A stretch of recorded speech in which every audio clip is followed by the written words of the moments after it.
Merhaba arkadaşlar, ben Elif Pirenvise, Bebeğim Örgülerim örgü kanalıma yeniden hoş geldiniz. Bugün sizlere görmüş olduğunuz bu harika bir manto çalışmasının anlatımını yapacağım. Güzel bir manto ya da palto ama hırka değil arkadaşlar, yani çok net söyleyebilirim çünkü uzun bir çalışma oldu. Çok da güzel bir çalışma olmuş oldu.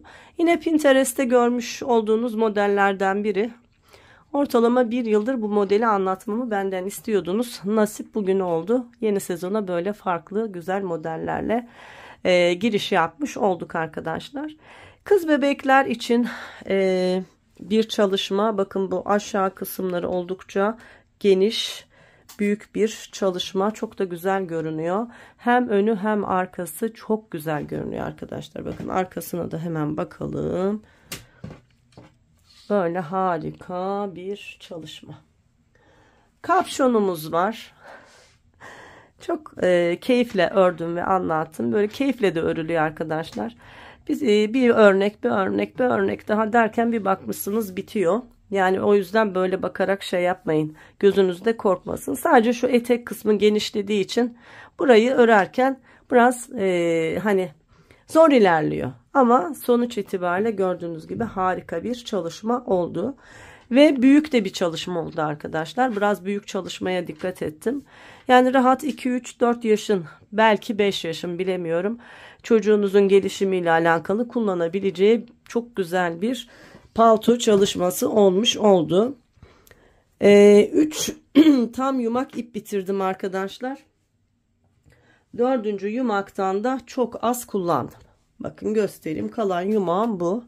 Çok az kullandım ama 3 tam yumak ve az da olsa 4. yumaktan bir miktar kullanıyoruz. O yüzden örgüye başlarken arkadaşlar mutlaka iplerinizi ona göre ayarlayın. Örgüleriniz yarım kalmasın.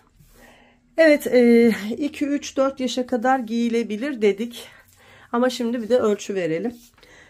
Daha net olsun. Arkadaşlar şu omuz hizasından ölçtüğümde tam 42 santim, hatta 42,5 santim uzunluğumuz var. Yani uzun bir çalışma. Kol altından ölçtüğümde 22 santim kol uzunluğumuz var. Şu omuzdan itibaren kolu ölçtüğümde de arkadaşlar 34 santim kol uzunluğumuz var. Yani büyük bir çalışma. O yüzden hani böyle birkaç sene çocuk giysin diye istiyorsanız ideal bir çalışma olmuş oldu. Keyifle de örülüyor. Umarım beğenmişsinizdir. Siz istediniz. Ben de biraz gecikmeli de olsa anlatmış oldum arkadaşlar. Yakadan başlayacağız. Daha doğrusu kapşondan başlayacağız. Sonra klasik yakadan başlanan robalardaki robayı kullanarak öreceğiz ve paltomuzu tamamlayacağız. Ben çok keyif aldım. Umarım siz de aynı keyifle örersiniz arkadaşlar. Sizden ricam, hani hep beğeni ve yorumlarınızı bekliyorum ya. Beğeni ve yorumlarınızı her zamanki gibi tabii ki bekliyorum. Modelle ilgili görüşleriniz benim için çok önemli. Ama modeli örüp bitiren arkadaşlar, özellikle sizlerden yorum istiyorum. Nasıl sonuç aldığınızı, işte keyifli mi ördünüz, çocuğunuzun bedenine nasıl olduğunu yazarsanız çok sevinirim. Evet, hazırsak şimdi bu güzelliği örmeye başlayalım. Biliyorum ekrana sığdıramıyorum. Birkaç tane resim çekeceğim. O resimlerde de nasıl göründüğünü daha fazla size göstermeye çalışacağım arkadaşlar. Şimdi hazırsak örmeye başlayalım.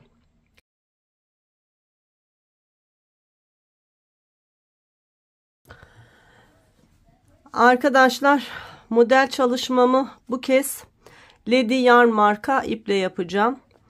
Lady Yarn'ın Natch Valley serisiyle öreceğim. Yünlü ip seven arkadaşlara tavsiye edebileceğim bir örgü ipi. Aynı markanın bebe ipiyle birkaç anlatım yapmıştım size. Çok da beğendiğim bir ipti. Baby Honey serisi. Yünlü ipini de denemek istedim. 100 gram ve 200 metre uzunluğunda bir örgü ipi arkadaşlar. %75 akrilit, %25 yün içeriği var ipimizin.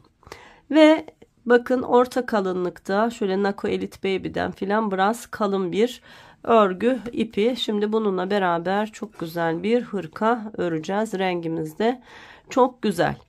Arkadaşlar ben 4 numarayla başlayacağım. 4 milimetre ile başlayacağım ama yani örgünün durumuna göre 4,5 milimetreye de geçiş yapabilirim. Siz de şayet eliniz sıkıysa 4,5 hatta çok sıkıysa 5 milimetre örgü şişi kullanabilirsiniz. Ama eliniz sıkı değilse, benim gibi ise 4,5 milimetre örgü şişi kullanmanızı tavsiye ederim. Şimdi klasik ilmek atma tekniği ile beraber şişimize tam 66 tane ilmek atalım ve ardından 12 sıra boyunca önlerde düz, arkalarda ters olacak şekilde örgümüzü örelim. Bu kısmı gösterip anlatmıyorum çünkü uzun bir video olacak. Videomuz ne kadar kısa olursa bizim için o kadar iyi. 66 ilmekle başlıyoruz ve 12 sıra önlerde düz, arkalarda ters olacak şekilde örgümüzü örüyoruz.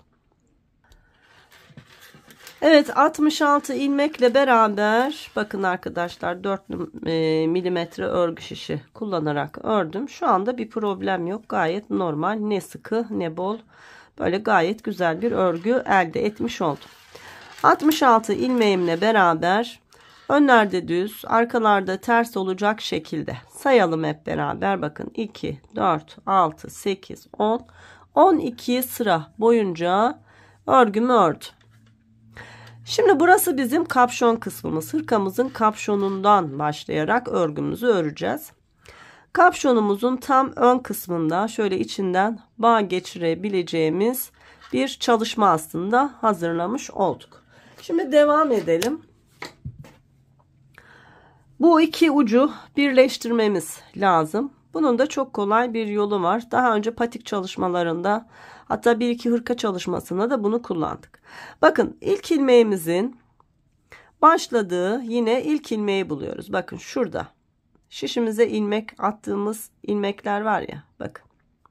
İkisini birlikte öreceğim. Şimdi şöyle yapalım. İlk ilmeğe şişimi taktım. Geliyorum. Arkada da bakın yine ilk ilmek. Bunların ikisini birlikte örüyorum. Hep düz örgü öreceğiz. Örgümüzün düz tarafı. Aynı şeyi ikinci ilmeğe yapıyorum. Bakın geliyorum burada. Şimdi ikinci ilmeği buluyorum. Bakın hemen burada. Görüyor musunuz? Bu iki ilmeği şöyle birlikte örüyorum. 2. Aynı şeyi üçüncü ilmeğe yapacağım. Bakın üçüncü ilmeğim burada. Alıyorum bunu. Şöyle yukarıdaki şişe takıyorum. Sonra ikisini birlikte örüyorum.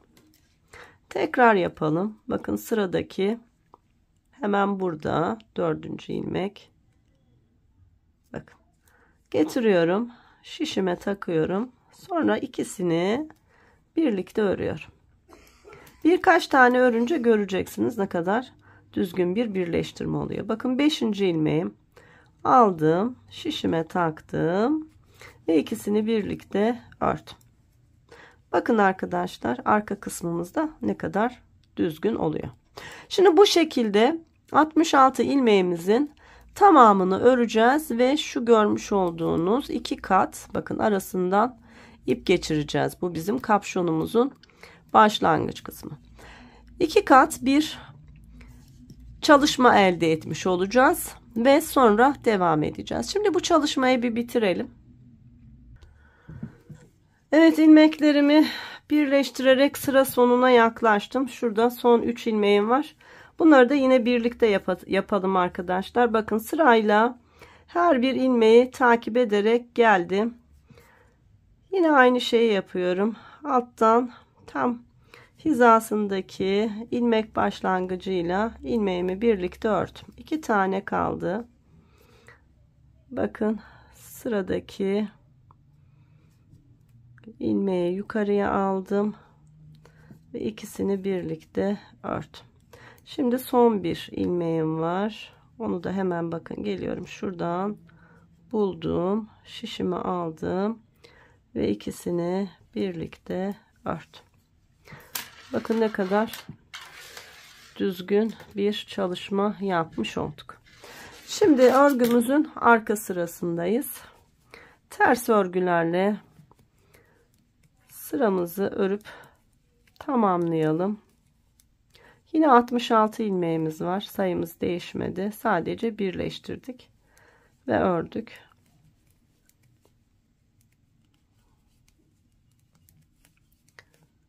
Birleştirme yaptığımız ilk sırayı birinci düz sıramız kabul edelim. Şu anda ördüğümüz ters sırada bizim ikinci sıramız olsun. Şimdi ikinci sırayı örüp tamamlayalım. Evet, ikinci sıramı tamamladım. Tekrar örgümün düz tarafındayım. Üçüncü sıramı örüyorum.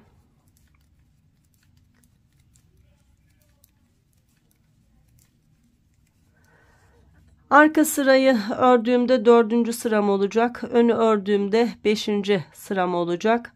Tam 5 sıraya tamamlayalım. 6. sırada örgümüzün arka kısmında artık örnek kurulumu var. Örnek kurulumuyla devam edelim. Evet, düz örgülerle beraber sıramı tamamlıyorum. Toplamda şimdi sayalım. Bakın, birleştirme sıramız ördük. Sonra o birinci sıramızdı. 2, 3, 4, 5 sıra örgü örmüş olduk. Şimdi arkadaşlar örnek çalışmamız var. Ve örnek çalışmamız örgümüzün ters tarafından kuruluyor. Hemen başlayalım. İlk ilmeği boşaldım. İkinci ilmeği düz örgü olarak ört. Ardından sıradaki ilmeği boş aldım. Sonraki ilmeği ört. Sıradaki ilmeği boş aldım. Sonrakini düz olarak ört. Bir boş, bir düz. Bir boş, bir düz. Bir boş, bir düz. Bir boş, bir düz. Örnek böyle örülüyor. Bir boş, bir düz örgülerle beraber sıramızı tamamlayalım. İlk kurulumu yapmış olalım.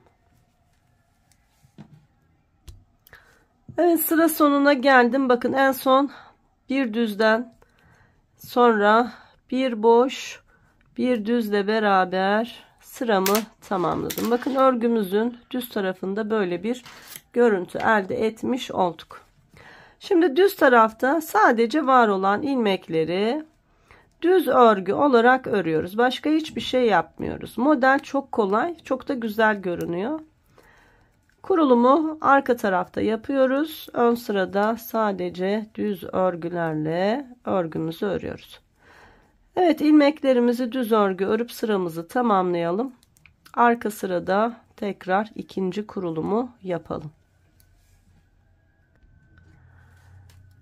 Evet, düz örgülerle sıramı tamamladım. Bakın. Şimdi arka tarafta tekrar ikinci kez kurulum yapacağız. İlk ilmeği boşaldım. Ardından 1 2 ilmek düz ördüm. Normalde ne yapmıştık? Bir ilmek düz örmüştük ve öyle başlamıştık. Şimdi 2 ilmek ördük. Ardından bir boş, sonra bir düz, bir boş, bir düz, bir boş, bir düz, bir boş, bir düz. Yine aynı şeyi yapıyoruz. Sadece kaydırma yapmış olduk bir ilmek. Ama örnek hep aynı. Bir boş, bir düz ilmek olarak yine sıramızı tamamlayalım. Evet, bakın, en son düz örgüyle ördüm. Sonra bir boş, sıra sonunda 2 ilmeğim kaldı. 2 düzle beraber sıramı tamamladım. Bakın, kaydı ve böyle bir görüntü oluştu. Şimdi örgümüzün yine düz tarafındayız ve yine var olan ilmeklerin tamamını düz örgü olarak örüp sıramızı tamamlayalım. Üçüncü kez kurulumu göstereceğim. Üçüncü kez kurulum yaparken ilk kurulumun aynısını tekrar edeceğiz. Hep aynı şekilde modeli istediğimiz uzunluğa gelene kadar öreceğiz ve örnek zaten bu kadar kolay bir örnek. Bakın. Sıramızı tamamlayalım. Evet, düz örgülerle yine sıramı tamamladım. Bakın modelimiz böyle. Şimdi üçüncü kez kurulum yapacağız. Ne dedik? İlk kurulumun aynısını yapacağız. İlk ilmeği boşaldım. İkinci ilmeği düz ördüm. Ardından bir boş, bir düz, bir boş, bir düz, bir boş, bir düz, bir boş, bir düz. Bu şekilde örgümüzü öreceğiz arkadaşlar. Her seferinde kaydırarak örmeye devam edeceğiz. Aynı bu şekilde. Bir sonraki seferde ikinci kurulumu yapacağız. 2 düzden sonra bir boş bir düz örmeye başlayacağız. Bu şekilde örgümüzü bir miktar öreceğiz. Ondan sonra yine önlerde düz, arkalarda ters olacak şekilde örmeye devam edeceğiz. Yani şöyle olacak. Şimdi düzü ördük, desenliyi ördük, düz öreceğiz, yine desen öreceğiz, düz öreceğiz, yine desen öreceğiz. Bu şekilde kapşonumuzu oluşturmuş olacağız arkadaşlar. Evet, ben bir miktar öreyim, sonra yine birlikte devam edelim. Evet arkadaşlar, kapşonuma örnek çalışmasını 3 kez uygulayarak ördüm. Aynı şekilde devam ettim. Toplam 6 kez modeli uyguladım. Bakın 1, 2, 3, 4, 5, 6. Hep kaydırarak gittim. Yani ne yaptık? İlk boştan sonra önce bir düz ördük. Sonra model kurduk. Sonraki sırada 2 düz ördük. Bir boştan sonra modeli uyguladık. Yani boşalmaya başladık. Üçüncü sırada tıpkı birinci sırada yaptığımız gibi bir boştan sonra bir düz örüp modeli çalıştık.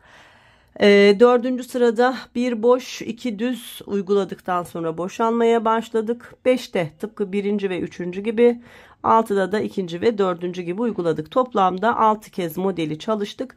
Yani 12 sıra örmüş olduk şu görmüş olduğunuz çalışmayı. Ardından şuradaki düz örgünün aynısını uyguladım arkadaşlar. Örgümüzün modelini bitirdiğimizde ne yapıyorduk? Tersten modeli kuruyorduk. Arkadan kurup düz tarafta düz örgüyle örüyorduk. Şu anda olduğu gibi. Bakın 1, 2, 3, 4, 5, 6. Yine 6 tane çalışmamı yaptım. Ardından düz olarak ördüm. Sıramı tamamladım. Ondan sonra 2 sıra arkada 2 sıra önde olacak şekilde tekrar düz örgüler ördüm. Yani toplamda 4 sıra ördükten sonra tekrar model çalışması yaptım. 6 kez uyguladıktan sonra yine 4 sıra ördüm ve sonra son bir kez daha 6 kez model çalışmasını uyguladım. Şimdiye kadar kaç santim örgü ördüm? Hemen onu söyleyeyim. Tam 16,5 santim uzunluğunda bir örgüye ulaşmış olduk. Şimdi şöyle yapıyoruz. Örgümüzün arka tarafındayız. Model çalışmamız bitti ve ters örgülerle beraber örüp sıramızı tamamlıyoruz. Sadece ters örgü örüyoruz. Evet, bu şekilde sırayı tamamlayalım. Evet, ters örgülerle sıramı tamamladım. Bakın burada düz örgülerim olmuş oldu. Şimdi arkadaşlar kapşonda bir çalışma yapacağız. Geri dönme çalışması yapacağız. Şu kenar kısımlarımız kademeli bir şekilde örülecek. Şu orta kısmı örerek kenarlardan dönüşler yapacağız arkadaşlar. Evet, şimdi şöyle yapalım. 20 ilmek buradan sayalım. 2, 4, 6, 8, 10, 12, 14, 16, 18, 20. Şuraya bir işaretleyici takıyorum. Bir kontrol edeceğim tekrar. 2, 4, 6, 8, 10, 12, 14, 16, 18, 21 ilmek. Şurada.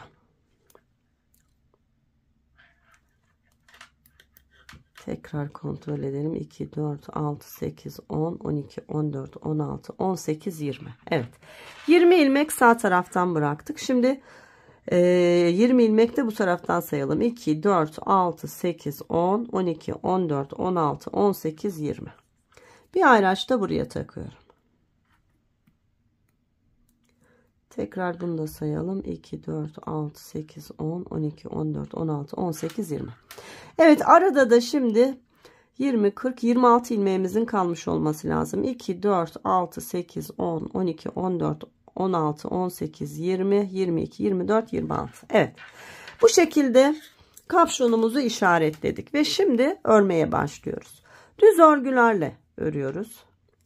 İlk ilmeğimi boş aldım. Ardından düz örgülerle 20 ilmeğimi örüyorum.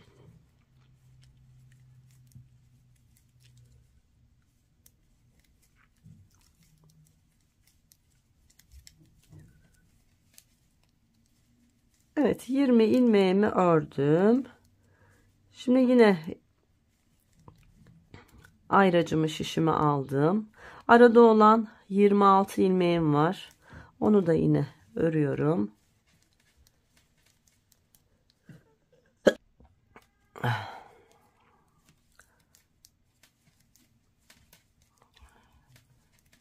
Yirmi altı ilmeğimizi de örelim.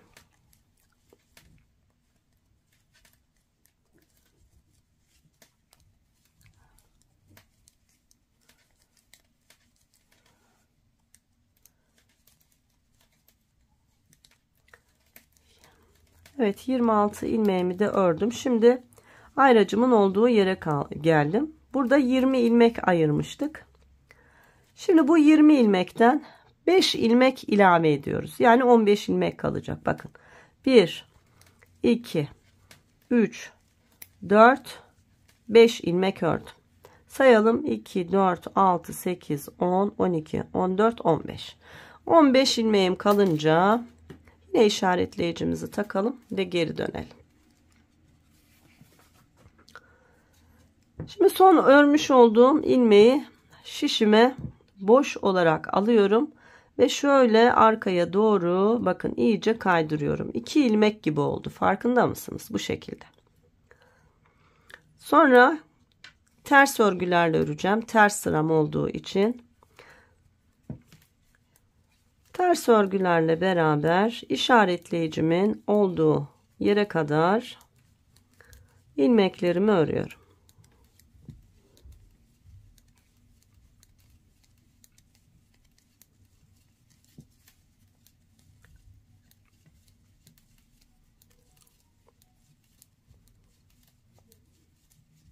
Burada da 20 ilmeğim vardı. Öyle işaretlemiştik. Şimdi oradan da 5 ilmek ilave edeceğiz yine örgümüze.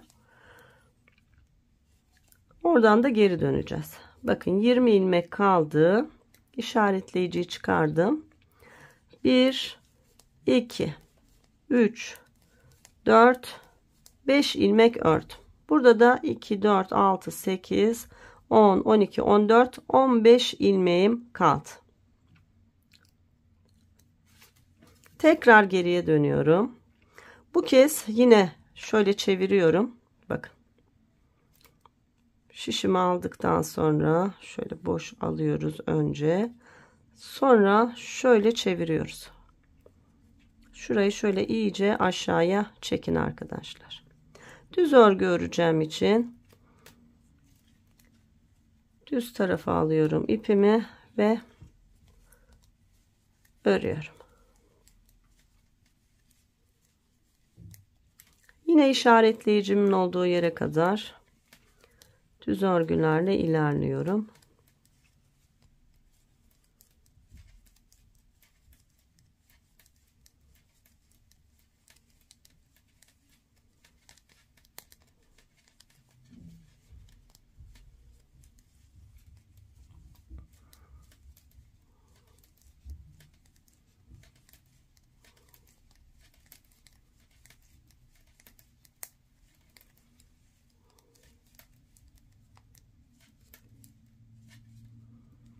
Bakın dönüş yapmış olduğum ilmek burada. Bunu şöyle düz olarak örüyorum. Bakın bunu elde etmek için o çalışmayı yaptık. Şimdi işaretleyicimi çıkartıyorum. 5 ilmek daha örüyorum.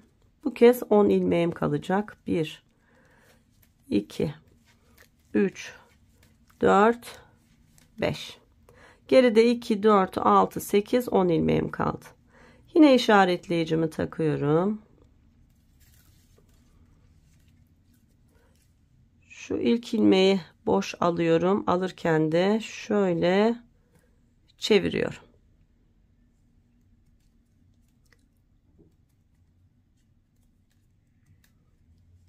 Bakın. Yine çift ilmek gibi olmuş oldu buradaki ilmeğim.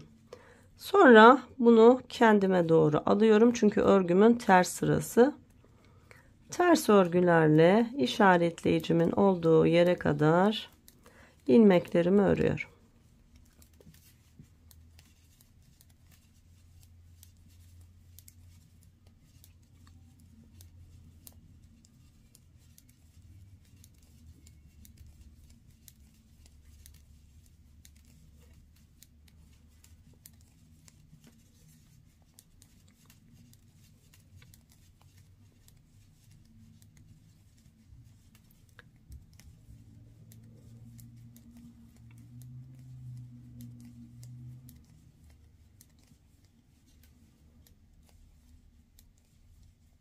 Evet, işaretleyicimin olduğu yere geldim.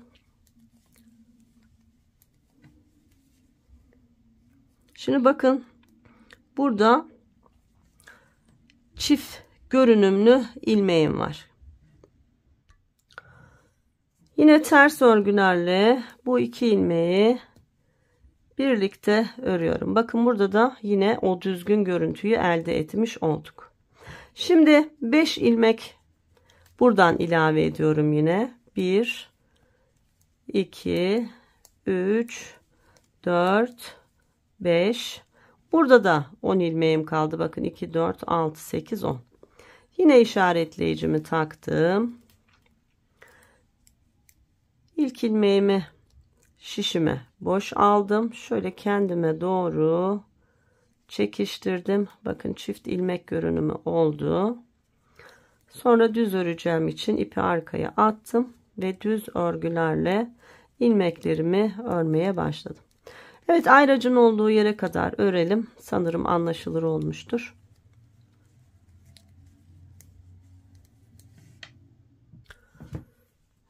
Evet, düz örgülerle bakın ayracın olduğu yere geldim. Dönüş yapmış olduğum ilmeğim burada. Bu ilmeği ikisinin arasından batarak birlikte düz örgü olarak ördüm. Şimdi 5 ilmek daha ilave ediyoruz. 1 2 3 4 5. 5 ilmeğimiz kaldı geride. Yine işaretleyicimi taktım. İlmeği şişime aldım ve arkaya doğru bakın yine çevirdim. Hep aynı şeyi yapıyoruz. Sonra ters öreceğim için ipi kendime doğru aldım ve ilmeklerimi ters olarak örüyorum. Yine işaretleyicinin oraya kadar örelim arkadaşlar. Evet, işaretleyicimin olduğu yere geldim. Bakın bu iki ilmek haline getirmiş olduğum ilmeği ördüm. Şimdi işaretleyicimi çıkardım ve 5 ilmek daha ilave ediyorum. 1 2 3 4 5. Bakın 5 ilmeğimiz kaldı. Tekrar geriye dönüyoruz. Hep aynı şeylerin tekrarı, artık bitiyor zaten. Şimdi ilk ilmeği şişime boş aldım ve şöyle çevirdim. Sonra düz öreceğim için ipi arkaya verdim ve düz örgülerle örmeye başladım. Yine ayracımızın olduğu yere kadar örelim.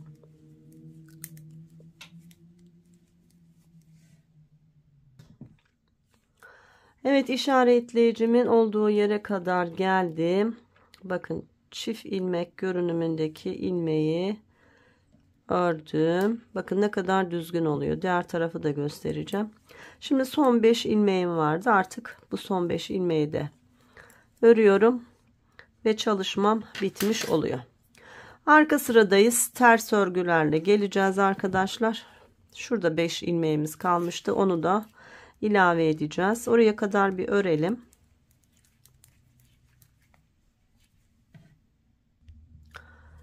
Evet, işaretleyicimin olduğu yere geldim. Şimdi son kez burada dönüş yapmıştık. Bu ilmeği de şu 2 ilmeği ters örgü olarak örüyorum. Ardından 5 ilmeğim kaldı kenarda. O 5 ilmeği de örerek sıramı tamamlıyorum. Artık tamamladık. Bakın arkadaşlar, geri dönüşlerimizin yerlerini fark etme bile fark edemezsiniz. Şu yapmış olduğumuz teknikle beraber böyle çok düzgün dönüşler yapmış olduk. Şimdi bu çalışmayı yaptığımızda ne oldu? Hemen görelim. Bakın, kenar kısımlarımız daha az örülmüş oldu. Şu kapşonumuzun tam kepek kısmı, burası daha uzun örülmüş oldu. Artık kapşon çalışmamız bitti. Şimdi son halimizin ölçüsünü bir alalım. Bakalım kaç santim örmüşüz. Tam 20 santim uzunluğunda bir kapşon çalışmış olduk. Şimdi arkadaşlar, şu görmüş olduğunuz 66 ilmeği birleştireceğiz. Şurası kapşonumuzun, burası çocuğun yüz tarafı, burada baş tarafı. Şimdi bunu iki şekilde birleştirebiliriz. Kolay olan ama benim şu anda gösterecek olduğum tekniğe göre daha az güzel görünen bir teknikle birleştirebiliriz. Örerek birleştirme tekniği. Ne yaparız? 66 ilmeğimiz var. 33 ayırırız arkadaşlar. Ya da 33 ilmek örer, tam orta yere geldikten sonra şöyle yardımcı bir şişin yardımıyla ilmekleri örerek kesebiliriz. Ama bu sefer şöyle düz bir çizgi hattı oluyor. Genelde omuzlarda yapıyoruz bunu. Omuz birleştirmelerde genelde yapıyoruz. Yeleklerde. Oradan hatırlayacaksınız. Bir de tıpkı şu bütün bir örgüymüş gibi iğne kullanarak bir çalışma var. Ben bugün size zor olanı göstereceğim. Aslında bu çalışmayı daha önce size teknik video olarak anlatmıştım. Şimdi büyük bir parçada uygulayacağız. Arkadaşlar şöyle örgümüzü açıyoruz. Bakın, örgümüzün uzunluğu kadar ipimizi uzatıyoruz. Tam 3 katı ipe ihtiyacımız var. Yani şu uzunluğun 3 katı ipe ihtiyacımız var. Evet. 3 kat olacak şekilde ayarladım. Küt bir iğne kullanacağım. Her zaman örgü dikişlerinde kullandığım olduğum iğneyi. Evet arkadaşlar, şimdi şöyle yapıyoruz. Tam 66 ilmeğimiz var. Bunun 33 ilmeğini sayalım. 2, 4, 6, 8, 10, 12, 14, 16, 18, 20, 22, 24, 26, 28, 30, 32, 33. Tam burası. Eğer benim gibi misinalı şişle örüyorsanız şöyle misinanızın böyle aradan çıkartarak iki bedeni birbirinden ayır. Bakın böyle. Eğer misinalı şiş değil de düz şiş kullanıyorsanız o zaman iki tane ayrı şişte şöyle şiş uçlarınız iki kenarda olacak şekilde 33'er ilmeği biri bir şişte biri bir şişte olacak şekilde ayır. Bu şekilde. Şimdi şöyle yapıyoruz arkadaşlar. Örgü ipimizi örgümüzün boyunun tam 3 katı olacak şekilde. Bakın şöyle 1, 2 ve 3. 3 katı uzunlukta kesiyoruz ve bir iğneye bu ipimizi geçiriyoruz. Evet, örgümüzü de şöyle ikiye katlıyoruz. 33 ilmek bir tarafta, 33 ilmek diğer tarafta olacak şekilde. Şimdi geliyorum şu karşıdaki ilk ilmeğin bakın içerisinden geçiyorum. Hatta bu ilmeğin içerisine arkadaşlar karıştırmamanız için şöyle yapın. Farklı bir renkte ipi de buradan geçirin ki şu ilmek yuvamızın ne olduğu belli olsun. Çünkü bunlar karıştırılabiliyor. Evet bakın. İlmeğin içinde. Sonra geliyorum. Şu diğer ilmeğin içerisinden batıyorum. Önce iki ucu birleştirdik. Bakın şimdi şu arasından ip geçirmiş olduğum ilmeği. Geliyorum. Bunu artık buradan çıkartıyorum. Yerim belli. Bunu buradan şöyle batıyorum. Sonra geliyorum. Hemen yandaki ilmeğin şöyle bakın arasından ipimi geçiriyorum.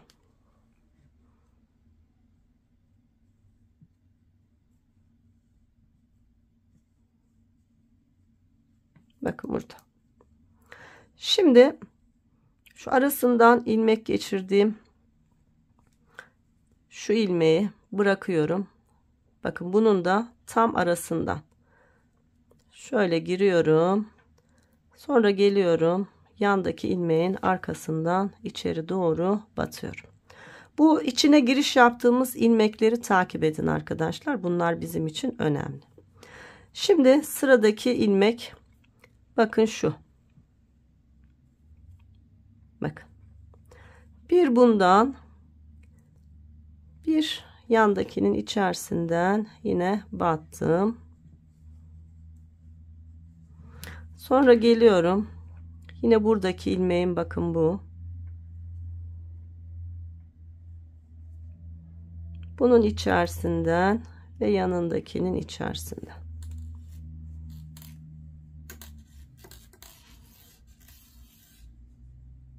Bakın. Geliyorum yine bir önceki yuvaya ve içerisinden.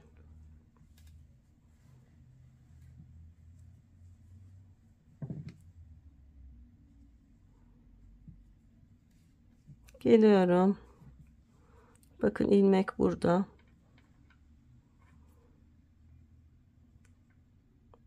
Buradan ve içerisinden.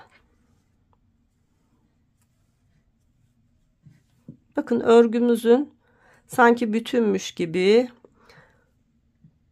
dikmiş oluyoruz arkadaşlar. Bakın bir önceki ilmek burada. Bunun buluyoruz. Eğer ilmekleri karıştırıyorsanız her bir seferinde şöyle bir ilmekle beraber içinden geçebilirsiniz. Bakın buradan sonra yanındakinden.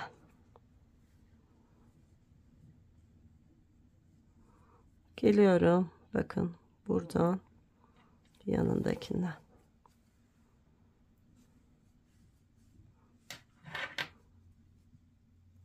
Bakın.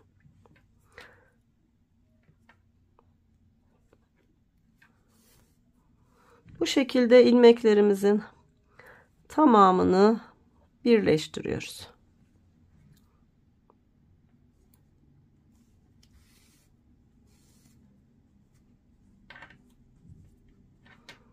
Hep aynı şeylerin tekrarını yapacağız. Bakın geldim. Burada sadece ilmeklere dikkat etmeniz yeterli.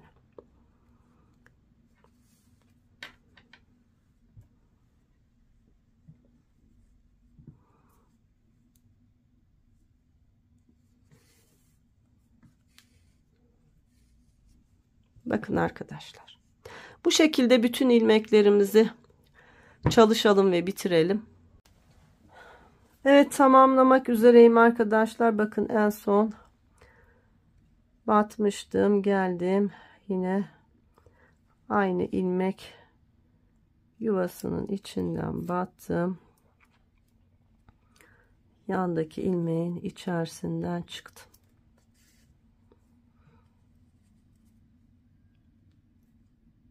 Sonra geldim.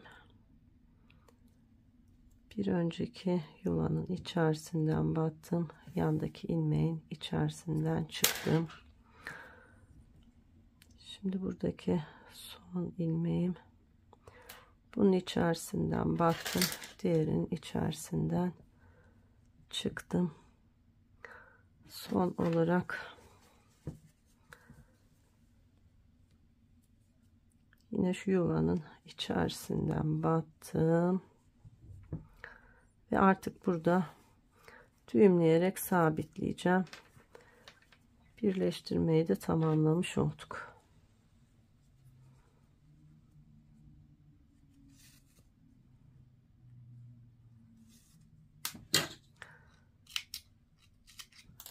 Evet. Bakın arkadaşlar, sanki düz örgü örmüşüz gibi birleştirmemizi yaptık. Görüyor musunuz ne kadar düzgün olmuş oldu. Evet, kapşonumuz bitti arkadaşlar. Şimdi tam kaç santim oldu? Tekrar ölçü vereyim size.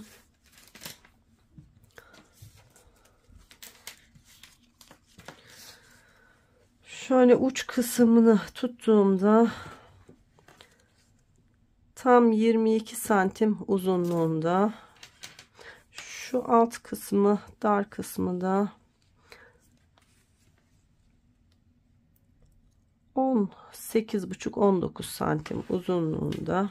Yüksekliğimizde 18 santim uzunluğunda oldu.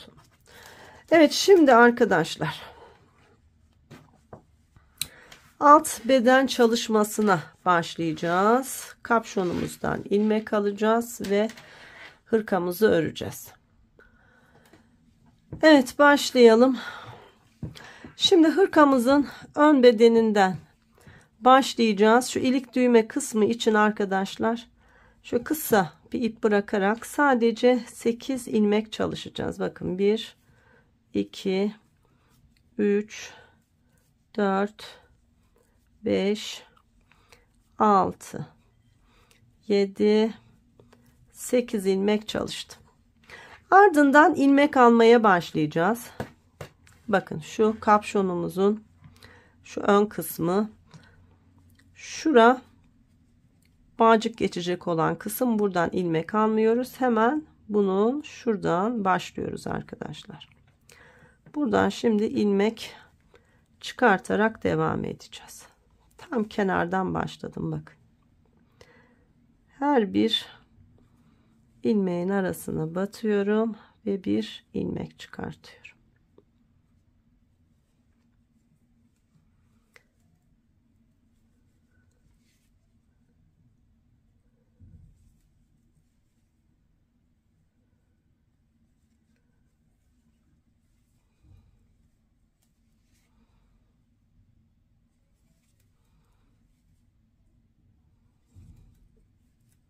Hep aynı ilmek hizasını takip ederek yapıyorum.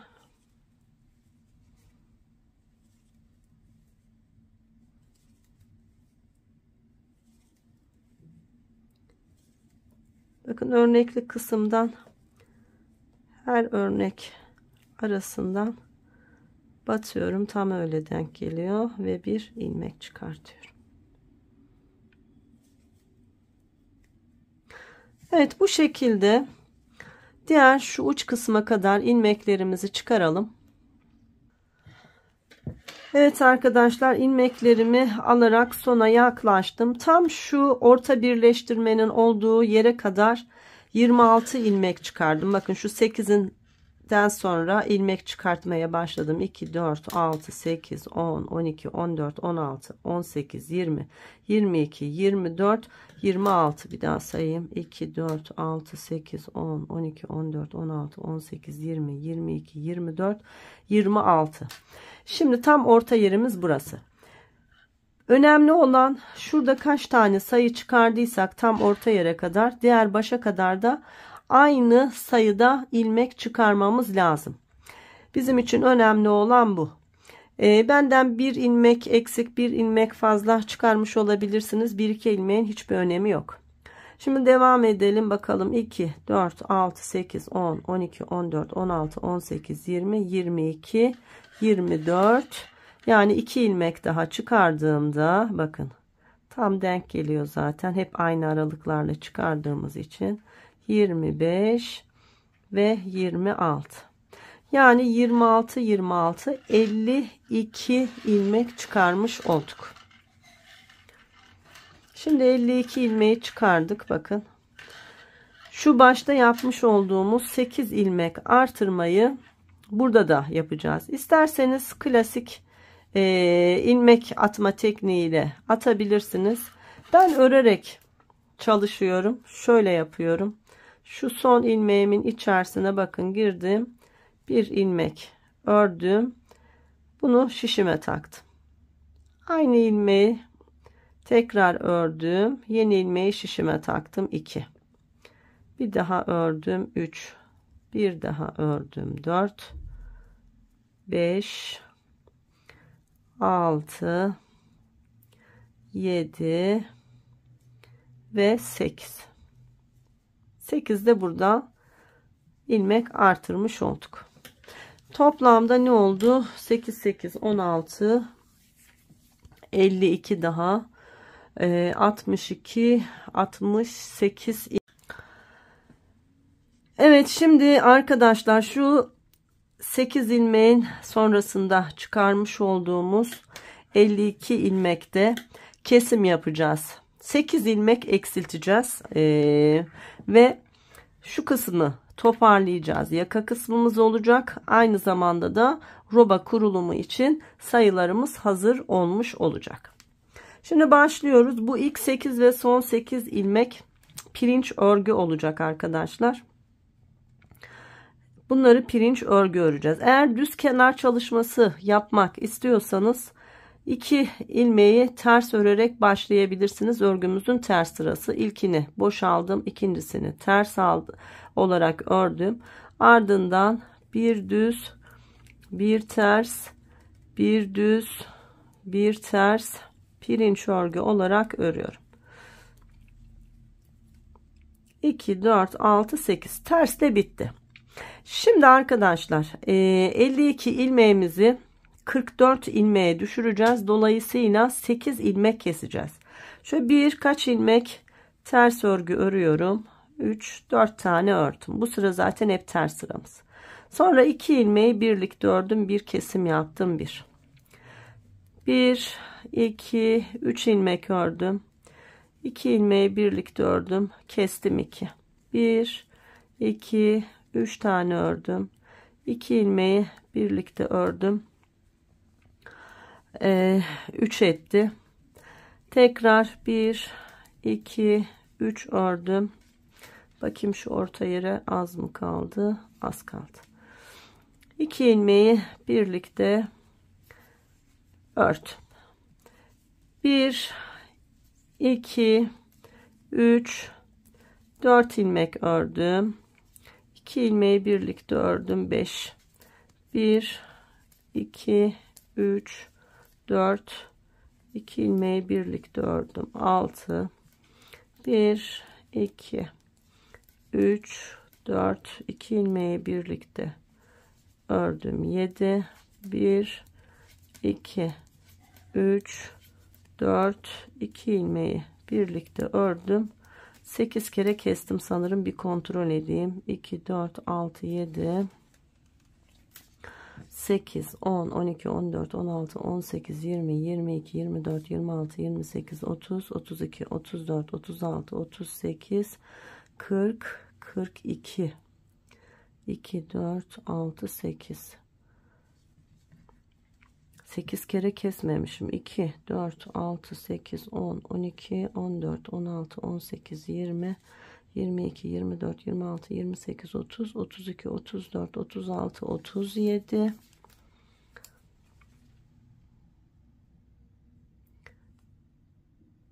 38 39 40 41 42. 2 tane daha kesecekmişim. Az kesmişim arkadaşlar. Şaşırmışım.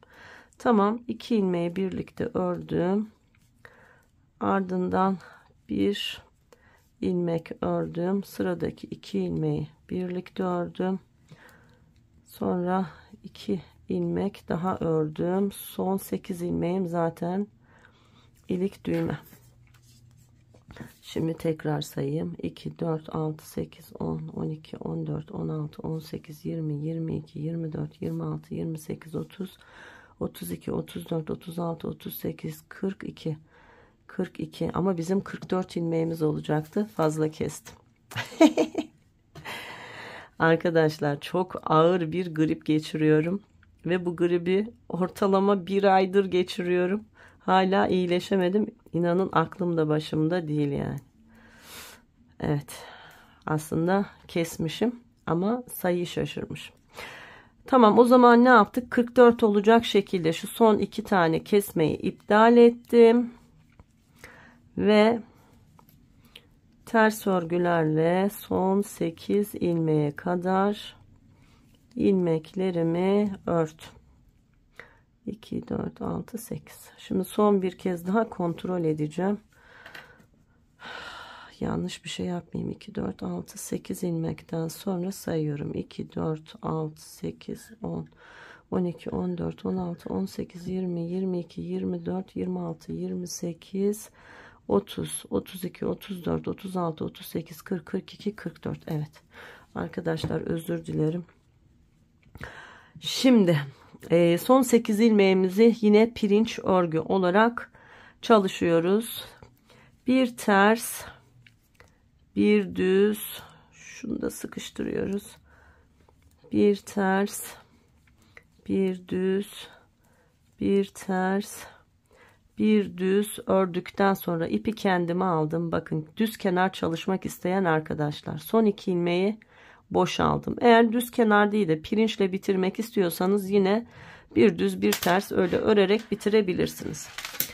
Şimdi ikinci sıramızdayız. Önce şuradan başlayalım. Bu boşalmış olduğumuz arkadaşlar ilmekleri örgümüzün ön tarafında, bakın 2 ilmeği düz örgü olarak ördüm. Burası böyle düz bir kenar olarak devam edecek. Ardında pirinç örgümüz var. Tersin üzerine düz, düzün üzerine ters. Tekli pirinç çalışması yapacağız bu ilik düğme kısmında.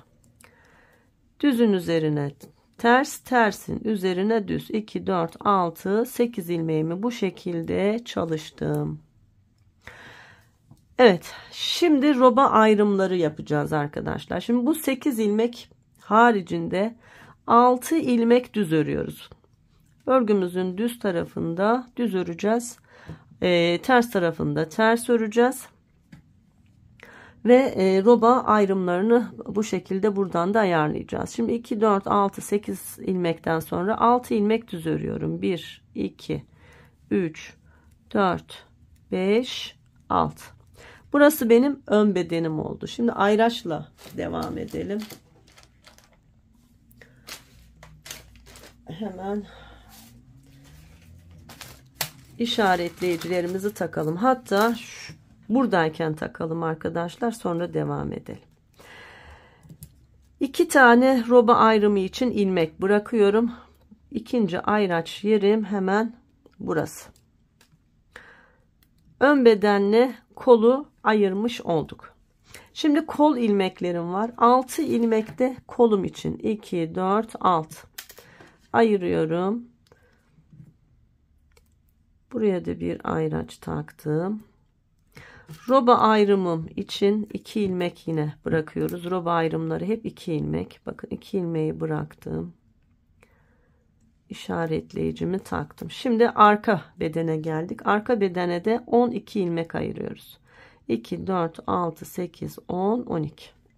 Hemen ayracımı takıyorum. Roba ayrım ilmeğim 2 ilmek. Onu ayırdım. Tekrar ayracımı taktım. Şimdi ikinci kolumuzdayız. 2, 4, 6 ilmek ayırdım. Ayracımı taktım. 2 ilmek roba ayrımı için ayırdım. Ayracımı taktım. Bakın 2, 4, 6 ilmek diğer ön bedende kaldı. 2, 4, 6, 8 ilmek de ilik düğme kısmımın ilmekleri. Ayrımı böyle yaptık. Siz de aynı benim gibi yapın. Şimdi geldik roba ayrımının olduğu yere, gizli artırma yapacağız arkadaşlar. Bir ilmek artırdım. Sonra geldim. Roba ayrımındaki 2 ilmeği düz örgü olarak ördüm. Ayracımı yine şişime aldım. Bir ilmek artırdım. 6 ilmek kolum için düz örgü örüyorum. 1, 2, 3, 4, 5, 6. Ayracımı şişime aldım. Hemen bir ilmek artırdım.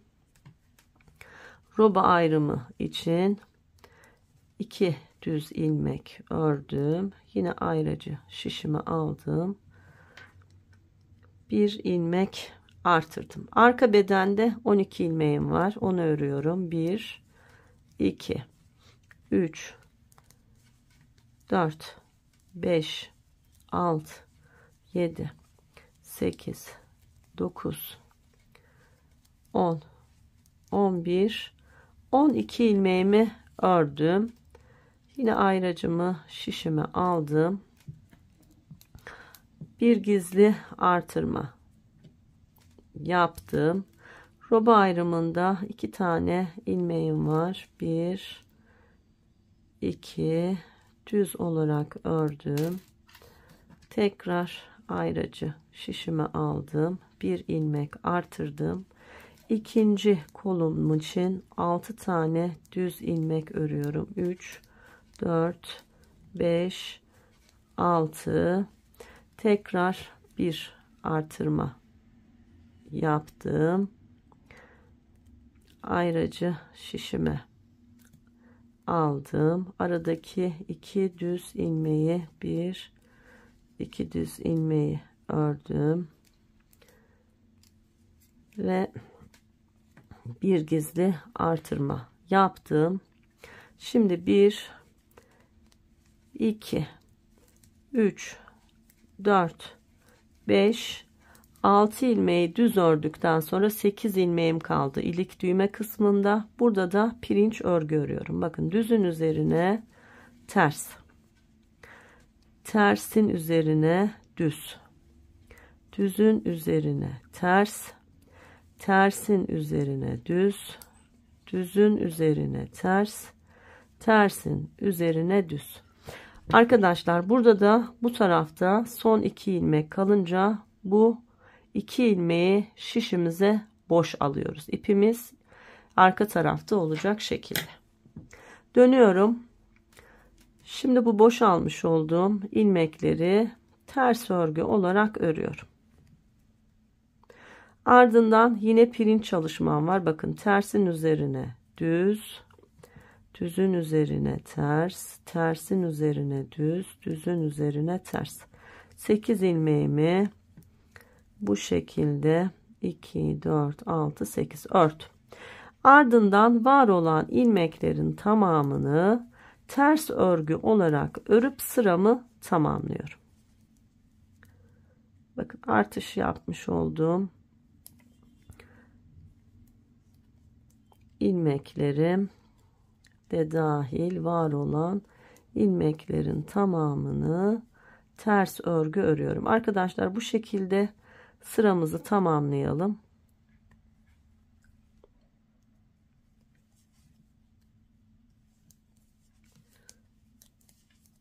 Evet. Evet, ters örgülerle son 8 ilmeğimin olduğu yere geldim. Burayı beraber örelim. Bakın, pirinç örgümün düz örgüsü varmış. Düzün üzerine ters. Sıradaki ters onun üzerine düz. Düzün üzerine ters. Tersin üzerine düz. Düzün üzerine ters. Tersin üzerine düz ördüm. Son 2 ilmeğim var. İpi kendime aldım ve bu 2 ilmeği şişime boş olarak aktardım. Bakın. Şimdi arkadaşlar, bu sırada bir de ilik açalım.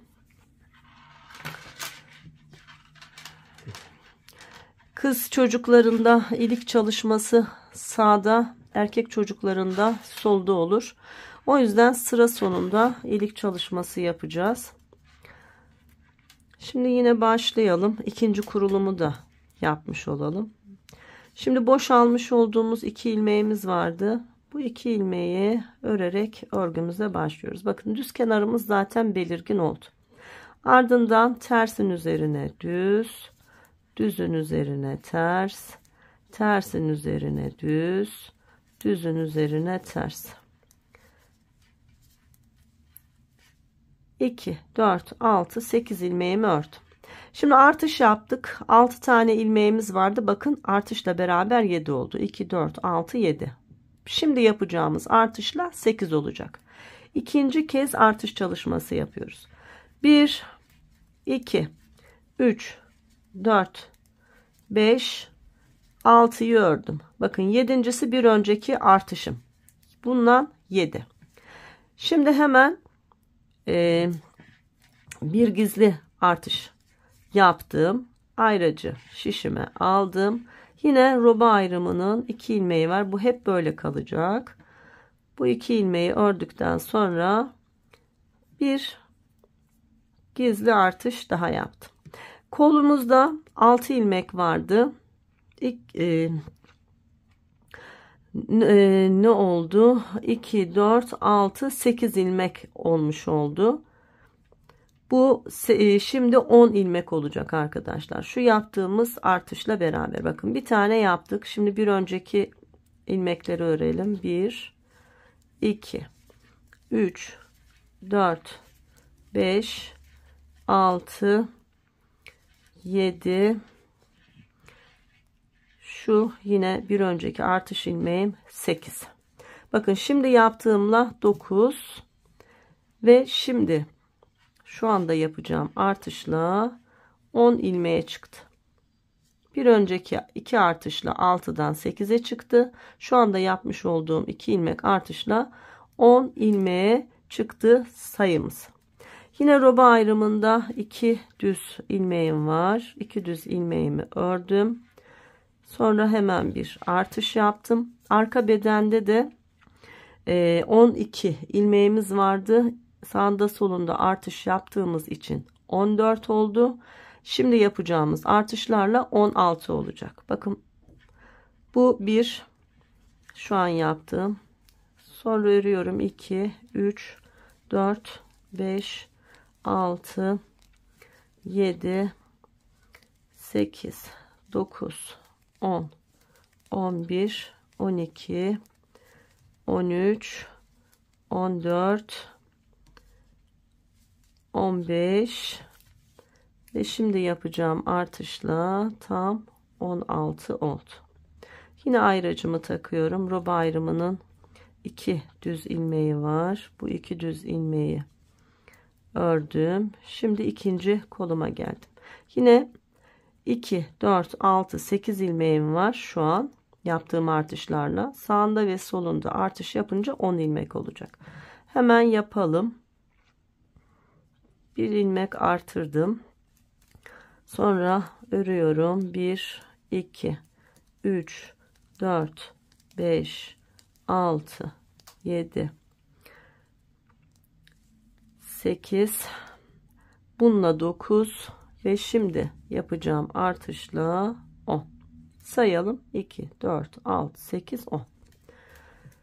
Ayracımı yine şişime aldım. Roba ayrımındaki 1, 2 ilmeği düz ördüm.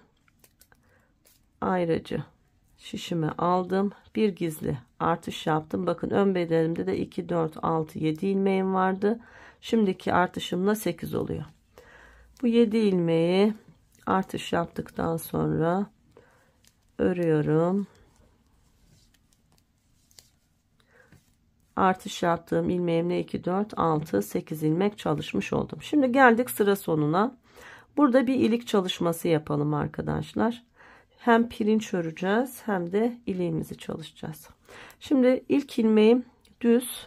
Dolayısıyla üzerine ters ördüm 1. Sıradaki ilmeğim ters üzerine düz ördüm. Şimdi iliğimizi çalışalım. 2 4 6. Şimdi şöyle yapalım arkadaşlar. Bunu, şu ipi bir kere dolayalım. Ardından şu sıradaki 2 ilmeği birlikte düz olarak örelim. Pirinci de bozmadan örmemiz lazım. 2 4 6 8 ilmeğimiz kaldı. Evet, ilk iliğimizi açtık. Şimdi sıradaki ilmeğim bakın ters. Sıradaki ilmeğim tersin üzerine düz. Son 2 ilmeğimi örmeden şişime boş aldım düz kenar çalışması için.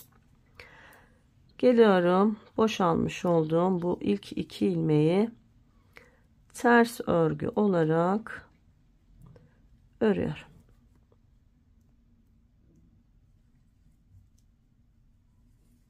Ardından pirinç çalışmam başlıyor. Bakın ters var. Tersin üzerine düz. Düzün üzerine ters. Tersin üzerine düz. İlik açmış olduğum, dolama yapmış olduğum ipim ters. Sonra sıradaki ters üzerine düz. Düzün üzerine ters. 2, 4, 6, 8 ilmeğimi örmüş oldum. Sıra sonunda 8 ilmek kalana kadar ters örgülerle öreceğiz. Sıra sonunda yine pirinç örgü çalışmasıyla beraber sıramızı tamamlayacağız. Şimdi şu iliğimi de bir göstereyim arkadaşlar. Bakın, iliğimiz tam burada olmuş oldu. Bundan sonra arkadaşlar aynı şeyleri yaparak örgümüzü büyüteceğiz. Artık daha fazla anlatmama gerek yok. Zaten bir sürü roba çalışması yaparak yelekler, hırkalar sizlerle ördük. Dümdüz bir çalışma. Sadece roba ayrımlarının olduğu 4 tane yerde şu görmüş olduğunuz öncesinde ve sonrasında artış yapıyoruz. Her sırada 8 ilmeğimiz artıyor. Bakın 2 burada, 2 burada, 2 burada, 2 burada. Bu şekilde robamız büyüyecek. Arka sırada zaten var olan ilmekleri sadece ters örgü öreceğiz. İlk 8 ve son 8 ilmeğim hep pirinç örgü. Bitene kadar bu böyle devam edecek. Bir sonraki ilik çalışmamı kaç sıra sonra yaptığımı biraz ördükten sonra karar vereceğim. Böyle robamızı bir miktar örelim. İstediğimiz roba uzunluğu ve genişliğine ulaştığında arkadaşlar kol ayrımıyla ve alt bedenle devam edelim. Arkadaşlar, robamı tam 17 kez arttırdım. Bakın şuradan saydığımızda 1 2 3 4 5 6 7 8 9 10 11 12 13 14 15 16 tam 17 kez arttırmış oldum. Şimdi kollarımızı öreceğiz. Ön bedenimizde 2, 4, 6, 8, 10, 12, 14, 16, 18, 20, 22, 24, 26, 28, 30, 31 ilmeğimiz var. Şimdi bu 31 ilmeğimizi örerek başlayalım. Sonra kol ayrımı yapacağız. Bakın ilk yumaktan artan ipim bu. İlk yumağım bitmek üzere arkadaşlar. Evet, örgümüzün ön tarafından hemen başlayalım örgüye.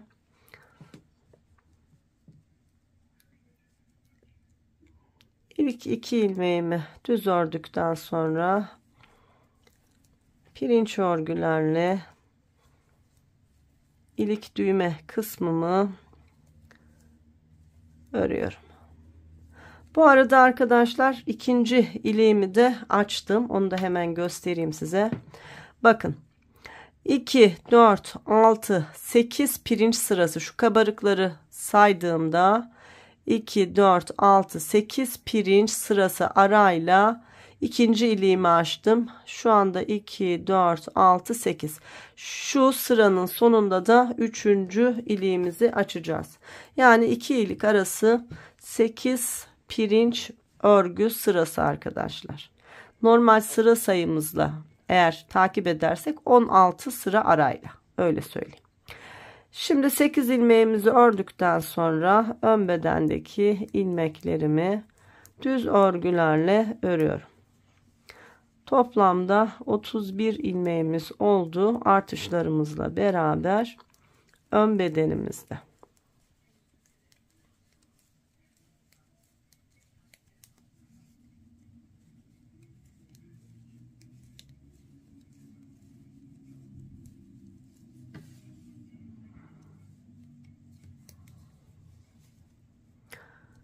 Evet, bakın ön bedendeki ilmeklerimi ördüm. Şimdi roba ayrımında 2 tane ilmeğimiz vardı. Bu 2 ilmeğin bir tanesini ön bedene alıyorum ve ön beden ilmeklerim 32 ilmek oluyor. Şimdi kolumda kaç ilmek var hemen sayalım. Şurada roba ayrımının 2 ilmeğinin birini kola, birini de arka bedene verdikten sonra 2, 4, 6, 8, 10, 12, 14, 16, 18, 20, 22, 24, 26, 28, 30, 32, 34, 36, 38, 40, tam 42 ilmeğim kolda olmuş oluyor arkadaşlar. Şimdi yardımcı bir şişin yardımıyla öreceğim. Evet, şimdi kolu örmeye başlıyoruz. Arkadaşlar, kolu örmeye başlarken şu kol altında 1-2 artırma yapmak istiyorum. Onu da şöyle yapıyorum, bakın. İlk ilmeği ördüm. Yönünü değiştirdim. Sonra aynı ilmeği bir kez daha ördüm. Bir ilmek artırdık. Aynı şeyi hemen yanındaki ilmeğe yapıyorum. İlk ilmeği ördüm. Yönünü değiştirdim. Sonra bir kez daha ördüm. 2 ilmek arttırdık. Sonra devam ediyorum. Sıra sonunda 2 ilmek kalana kadar bu şekilde örüyorum.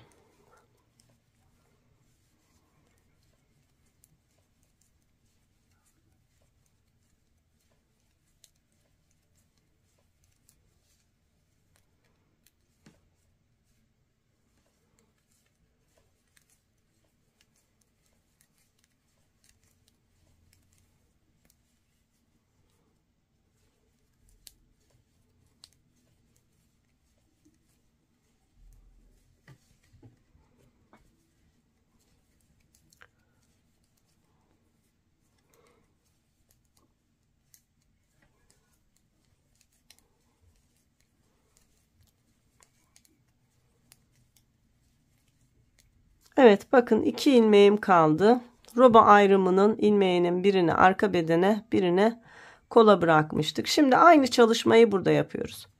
Bir kez ilmeği ördüm, şişten çıkarmadım, yönünü değiştirdim. Bir kez daha ördüm. Bu bir. Şimdi ikincisine de aynısını yapacağım. Bir kez ördüm, şişten çıkarmadım, yönünü değiştirdim. Bir kez daha ördüm. 4 ilmek artış yapmış olduk. Şimdi bu halde 2, 4, 6, 8, 10, 12, 14, 16, 18, 20, 22, 24, 26, 28, 30, 32, 34, 36, 38, 40, 42, 44, tam 46 ilmeğim oldu kolumda arkadaşlar. Evet, şimdi geriye dönüyoruz.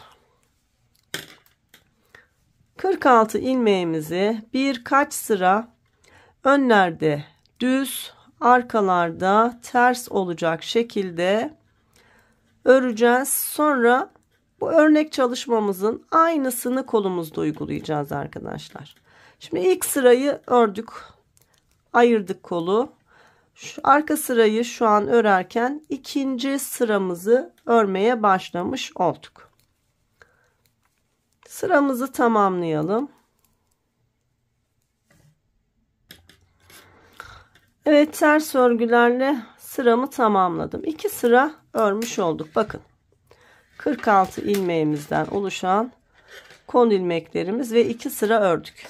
Arkadaşlar, bunu 4 sıra daha örelim. Toplamda 6 sıra olsun. Sonra tıpkı kapşonda yapmış olduğumuz örnek çalışmasıyla devam edelim. Evet, 6. sıramı da ters olarak örüyorum. Arkadaşlar, modeli ters tarafta kuruyorduk ya. O yüzden şimdi 6. sıramız bitti. bir sıra daha örmemiz lazım. Yani 7. sırayı örmemiz lazım ki modeli çalışabilelim. O yüzden bir sıra daha düz örgülerle ilmeklerimizi örüp sıramızı tamamlayalım.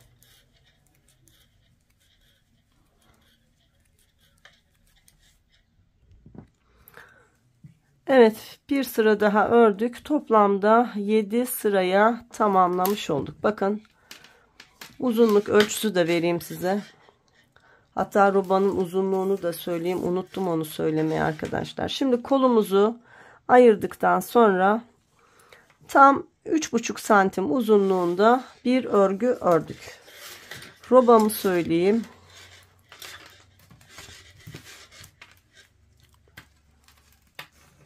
Kapşonumuzun hemen ilmek aldığımız yerden aşağı tam roba çalışmamızın uzunluğu arkadaşlar 18 santim. Şöyle verelim olarak.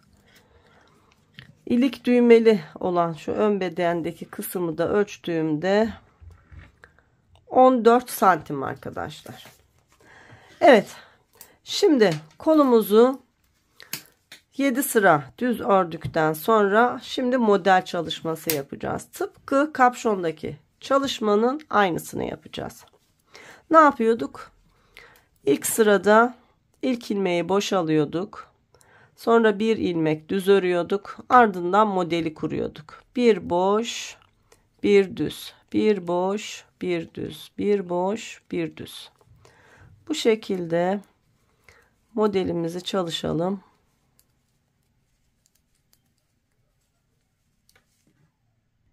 Evet, sıra sonuna geldim. Bir boştan sonra bir düzle beraber sıramı tamamladım. Bakın, kurulumu yaptık. Şimdi örgümüzün düz tarafında ne yapıyorduk? Var olan ilmeklerin tamamını düz örgü olarak örüyorduk. Örelim ve sıramızı tamamlayalım. İkinci kurulumu da tekrar hatırlatayım. Sonra kolumuzu örüp bitireceğiz arkadaşlar.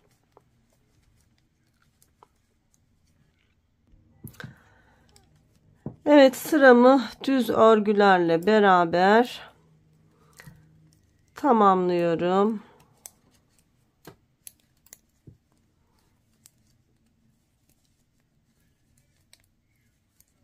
Evet, tamamladım. Arkadaşlar bakın, ilk yumağım tamamıyla şimdi bitti.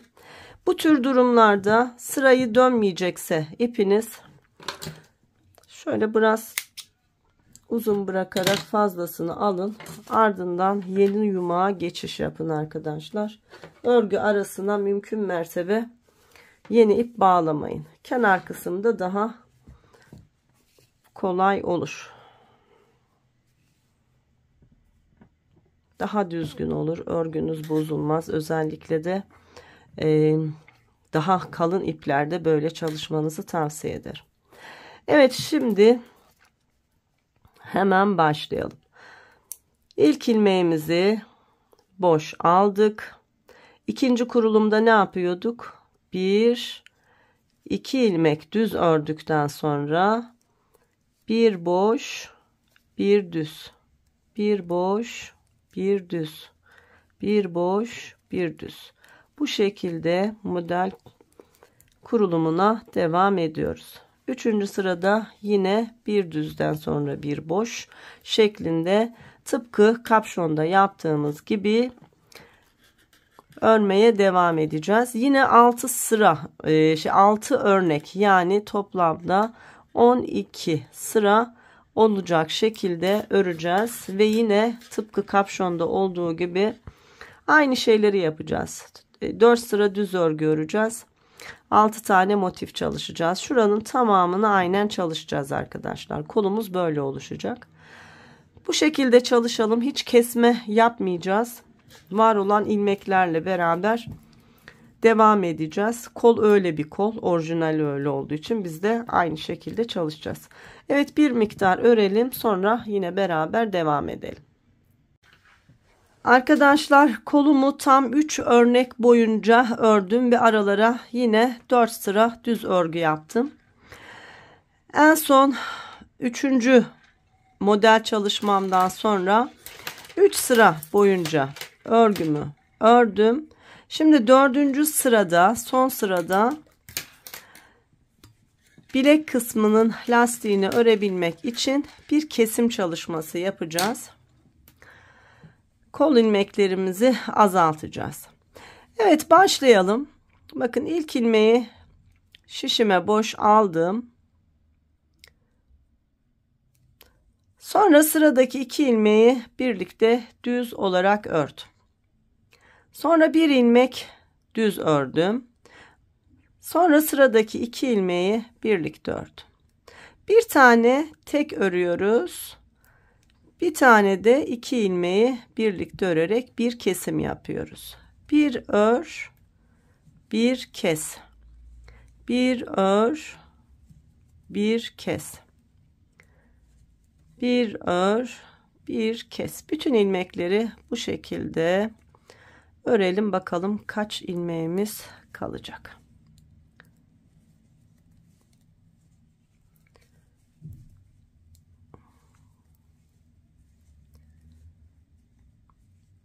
Bir örüp bir kesiyorum.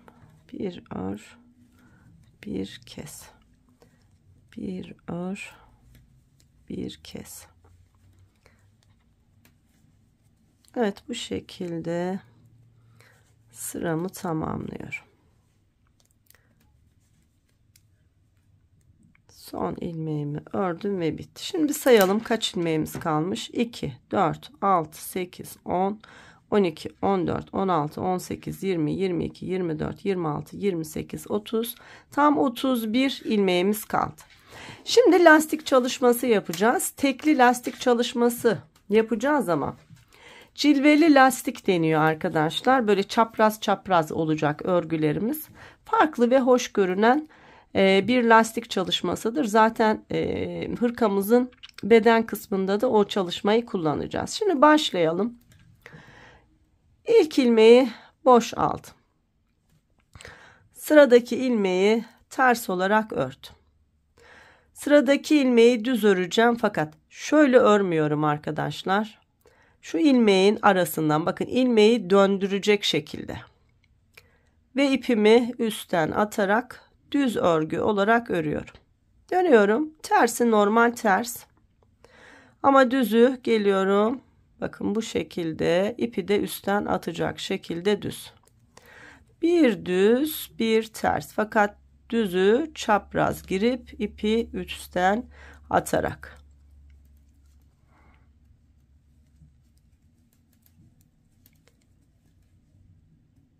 Bakın, çapraz girdim, üstten attım. Tersi ters, düzü çapraz. Tersi ters, düzü çapraz. Bu şekilde sıramızı tamamlayalım.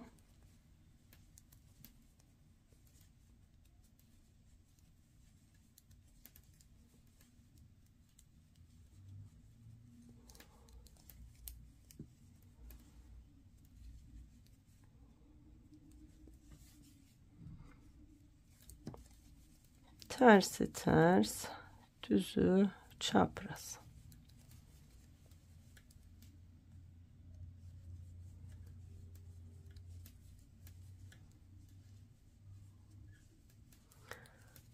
Evet, tersi ters.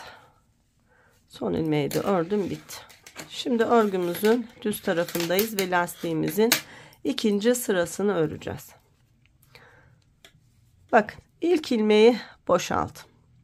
Şimdi düz ilmeğim burada. Bakın, şöyle ters, yine aynı şeyi yapıyorum. Üstten ipi doladım ve ördüm. Tersi ters. Terste değişen bir şey yok.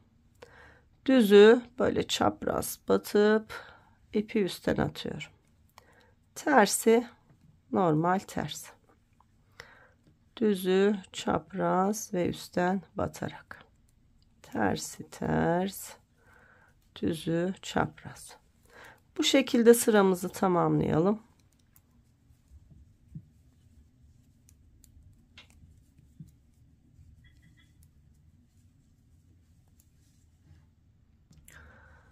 Evet, sıra sonuna kadar aynı şekilde ördüm ve sıramı tamamladım. Bakın görüntü bu oluyor. Arka sırada bir kez daha göstereyim. Sonra istediğimiz uzunluğa ulaşana kadar böyle devam edeceğiz. İlk ilmeği boşaldım. Bakın sıradaki ilmeğim ters, ters, normal, ters. Sonra düz öreceğim. Bakın görüntü oluşmaya başladı. Düzü, çapraz ve ipi üstten atarak. Sonra tersi, normal, ters. Düzü, çapraz, üstten batarak. Evet, bu şekilde arkadaşlar. Uzunca bir bilek lastiği öreceğiz. Örelim.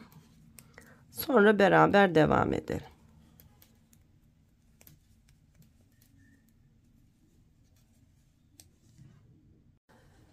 Evet arkadaşlar, lastik çalışmamı tam 9 sıra boyunca ördüm. Bakın sayalım. 1, 2, 3, 4, 5, 6, 7, 8, 9. Şimdi ön sıradayım ve artık lastiğimizi keseceğiz. İlk kolumuzu tamamlamış olacağız. Yine tekli lastik kesim tekniğiyle beraber keseceğiz ve bitireceğiz. Ne yapıyoruz? İlk ilmeğimizi boş aldık. Sıradaki ilmeğimiz düz. Yine cilveli lastik çalışır gibi bakın çaprazdan girdim. Düz örgü olarak ördüm. Lastik örgümü normal ördüm. Arkadaki ilmeği üzerine geçirdim. İlk ilmeğimi kesmiş oldum. İpi kendime aldım. Sıradaki ilmeğim ters. Ters olarak ördüm. Arkadaki ilmeği üzerinden geçirdim. Sıradaki ilmek düz. Yine çapraz olarak girdim. İpi üstten atarak ördüm. Ardından arkadaki ilmeği üzerine geçirdim. Kesim yaparken ilmeklerinizi bol örün arkadaşlar. Sıkı örmeyin. Sıkı kesim yaparsanız burası hiç esnek olmaz. Bize esnek, güzel bir kesim lazım. O yüzden bol örgülerle beraber önce örüyorum. Tersi ters. Sonra arkadaki ilmeği üzerinden geçiriyorum. Düz ilmeği çapraz olarak ipi üstten attım, ördüm ve üstünden geçirdim. İlmeklerimin tamamını bu şekilde örüp kesiyorum.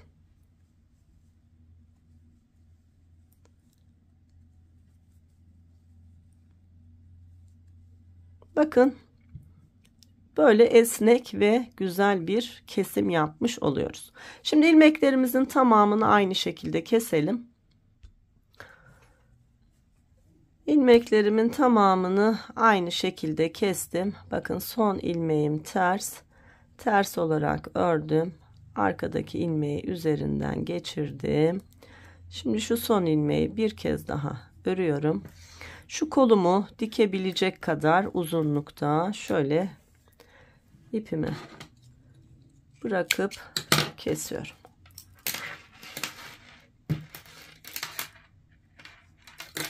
Evet, ilk kol çalışmamız böylece bitmiş oldu arkadaşlar. Bakın ne kadar güzel bir lastik çalışması yapmış olduk. Evet, ne yapmıştık? Şimdi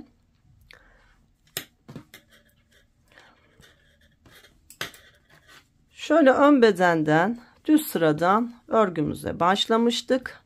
Sonra ilk kolumuzu örmüştük. Kolumuzun sol tarafını ördük.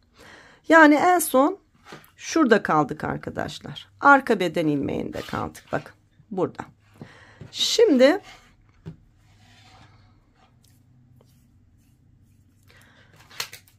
arka bedenimizi örmeye devam edeceğiz. Bakın. Diğer kolumuza geçiş yapabilmemiz için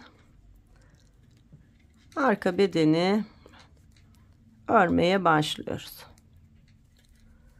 Düz örgülerle arka bedenin ilmeklerini diğer kolun oraya kadar roba ayrımının 2 ilmeğinin olduğu yere kadar öreceğiz. Yine orada roba ayrımında 2 tane ilmeğimizin birini arka bedene vereceğiz. Diğerini kolumuza bırakacağız ve örmeye devam edeceğiz. Buraya kadar bir örelim. Evet, bakın.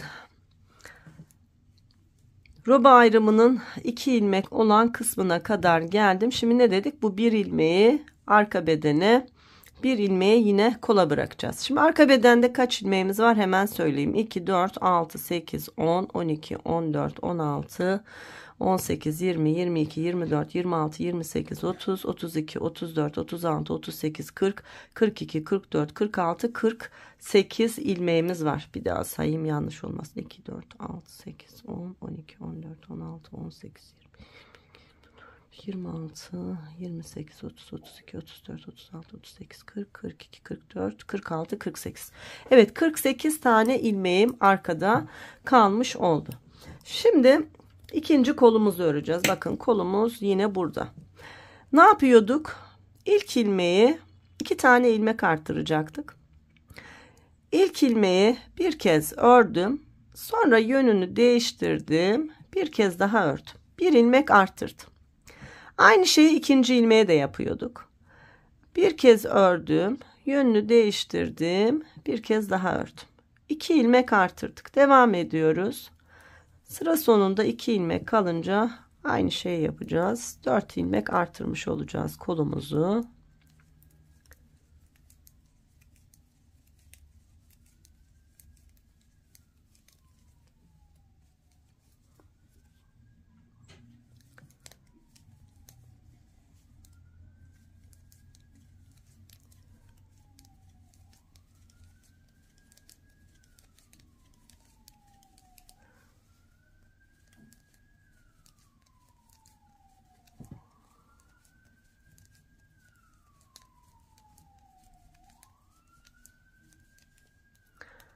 Evet, bakın roba ayrımının ilmeğinin biri burada, birini kola vereceğim. Yani 2 ilmeğimiz kaldı.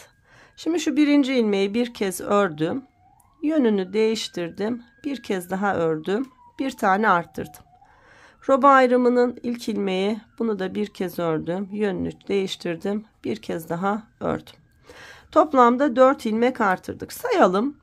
2, 4, 6, 8, 10, 12, 14, 16, 18, 20, 22, 24, 26, 28, 30, 32, 34, 36, 38, 40, 42, 44, 46 tane ilmeğim var.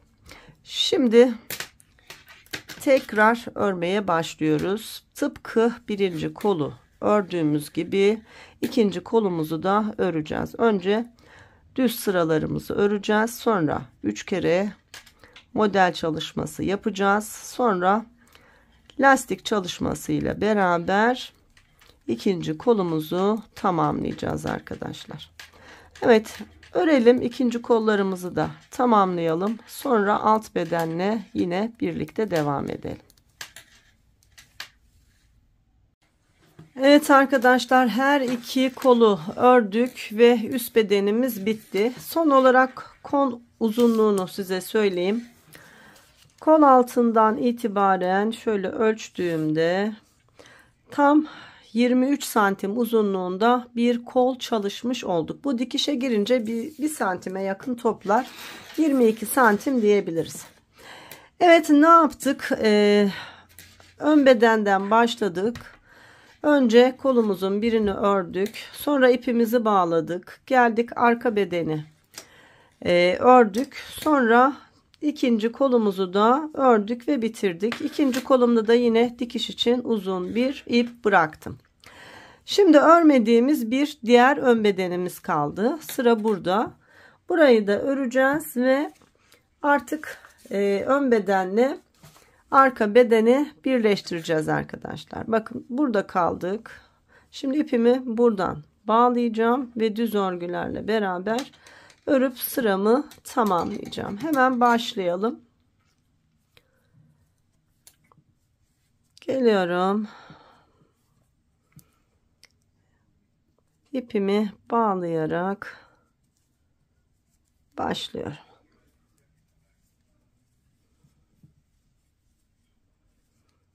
Öyle zannediyorum ki burası bizim aynı zamanda Üçüncü ilik sıramız. Şimdi kontrol edeceğim. Eğer öyleyse üçüncü kez iliğimi de açacağım.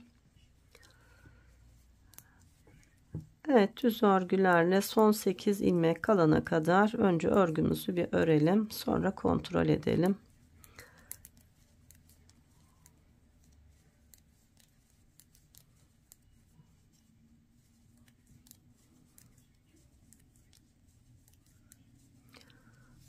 Evet, ördüm. Şimdi bir sayalım. 8 pirinç araylaydı. Şu kabarıkları sayıyorduk. 1, 2, 3, 4, 5, 6, 7, 8. Evet.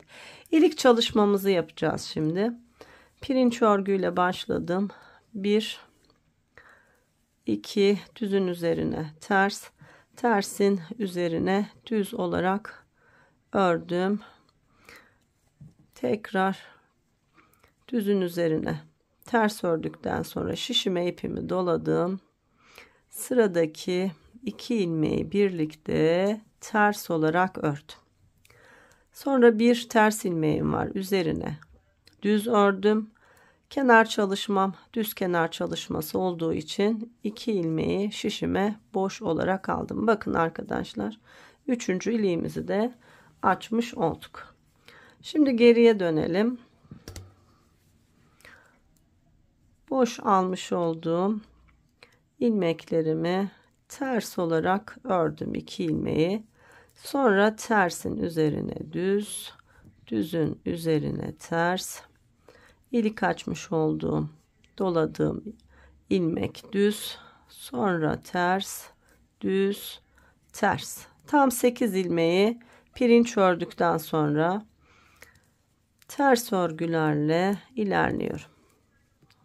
Şimdi ön bedenimizle arka bedenimizi birleştireceğiz bu sırada. Beraber yapalım.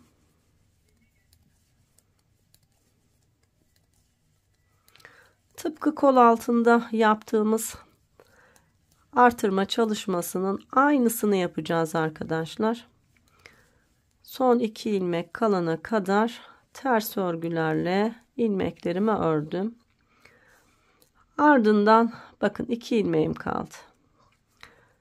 İlmeği ters olarak ördüm. Şöyle yönünü değiştirdim. Tekrar aynı ilmeği ters olarak ördüm. Bir ilmek arttırdım. Şu son ilmeğe de aynısını yapıyorum. Bakın. Ters olarak ördüm. Yönünü değiştirdim ve ters olarak ördüm. 2 ilmek burada arttırdık. Şimdi bakın, arka bedenim. Aynı şeyi arka bedende yapacağım. 2 ilmek de burada arttıracağım. Geliyorum. Bakın, ilk ilmeği bir kez ördüm. Yönünü değiştirdim ve ikinci kez tekrar ördüm. Sıradaki ilmeği ördüm. Yönünü değiştirdim ve tekrar ördüm. Toplamda 4 ilmek artırmış olduk kol altımızda. Şimdi arka bedenimizin ilmeklerini örelim. Son 2 ilmek kalınca aynı çalışmayı orada da yapalım. Evet, son 2 ilmek kalana kadar ördüm. Şimdi aynı şeyi burada yapıyorum. İlk ilmeği bir kez ördüm. İlmeğin yönünü değiştirdim. Bir kez daha ördüm. Şimdi şu ilmeğe de aynısını yapacağız. Ördüm. Yönünü değiştirdim ve bir kez daha ördüm. Burası bağlayarak başlamış olduğumuz ilmeğin ipi. O yüzden bunu böyle sıkıştırdım. Evet, şimdi geliyorum. Bakın, ikinci ön bedenime. Aynı çalışmayı burada yapacağız. İlk ilmeği bir kez ördüm. Yönünü değiştirdim. İkinci kez ördüm. Sıradakini ördüm. Yönünü değiştirdim. Tekrar ördüm. 4 ilmek de burada artırmış olduk. Şimdi sıra sonunda 8 ilmek kalana kadar ters örgülerle örgümüzü örelim.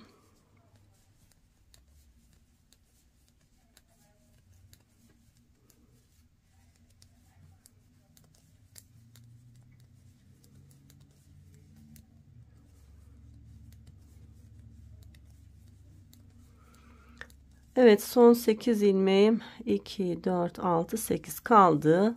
Şimdi pirinç örgüyle beraber ilmeklerimi örüp sıramı tamamlıyorum. Son 2 ilmeğimi ters örgü boş olarak şişime aldım, ters taraf olduğu için. Evet arkadaşlar, bakın kol altlarımız da böylece birleşmiş oldu. Şimdi ne yapacağız? Düz örgülerle beraber örmeye devam edeceğiz. Birkaç sıra düz örgü ördükten sonra tıpkı şu kol kısmımızdaki lastik uygulamasının aynısını uygulayacağız arkadaşlar. Başlangıcını yine gösteririm aklınız karışmasın diye. Şimdi birkaç sıra önlerde düz, arkalarda ters olarak örgümüzü örelim. Evet arkadaşlar, kol birleştirmesi yaptıktan sonra ön bedenle arka bedeni birleştirdikten sonra bakın şöyle arka sıradan saydığımızda 1 2 3 4 5 6 7 8 sıra ördüm birleştirmeden sonra. Birleştirmede dahil 9 sıra ördüm. Hatta kaç santim oluyor onu da hemen söyleyeyim. Şöyle tuttuğumda tam 3 santim uzunluğunda bir düz örgü çalışması yaptık. Şimdi arkadaşlar, kol ucunda yapmış olduğumuz lastik çalışmasının aynısını yapacağız. Fakat yine ilk 8 ve son 8 ilmeğim kenar çalışmam ve pirinç çalışması olacak şekilde örülecek. Başlayalım. İlk 2 ilmeğimi düz ördüm. Ardından pirinç örgüyle beraber 8 ilmeği örerek tamamladım. Şimdi başlıyoruz. Bakın 8 ilmekten sonra başlıyoruz. Ne yapıyorduk? Düz ilmeği şöyle çaprazından girip ilmeği üstten atarak örüyorduk. Tersi normal ters. Düzü ilmeği böyle çaprazlayarak ve ipi üstten atarak. Sonra tersi ters. Düzü üstten, tersi normal. Evet, bu şekilde son 8 ilmeğimiz kalana kadar örelim.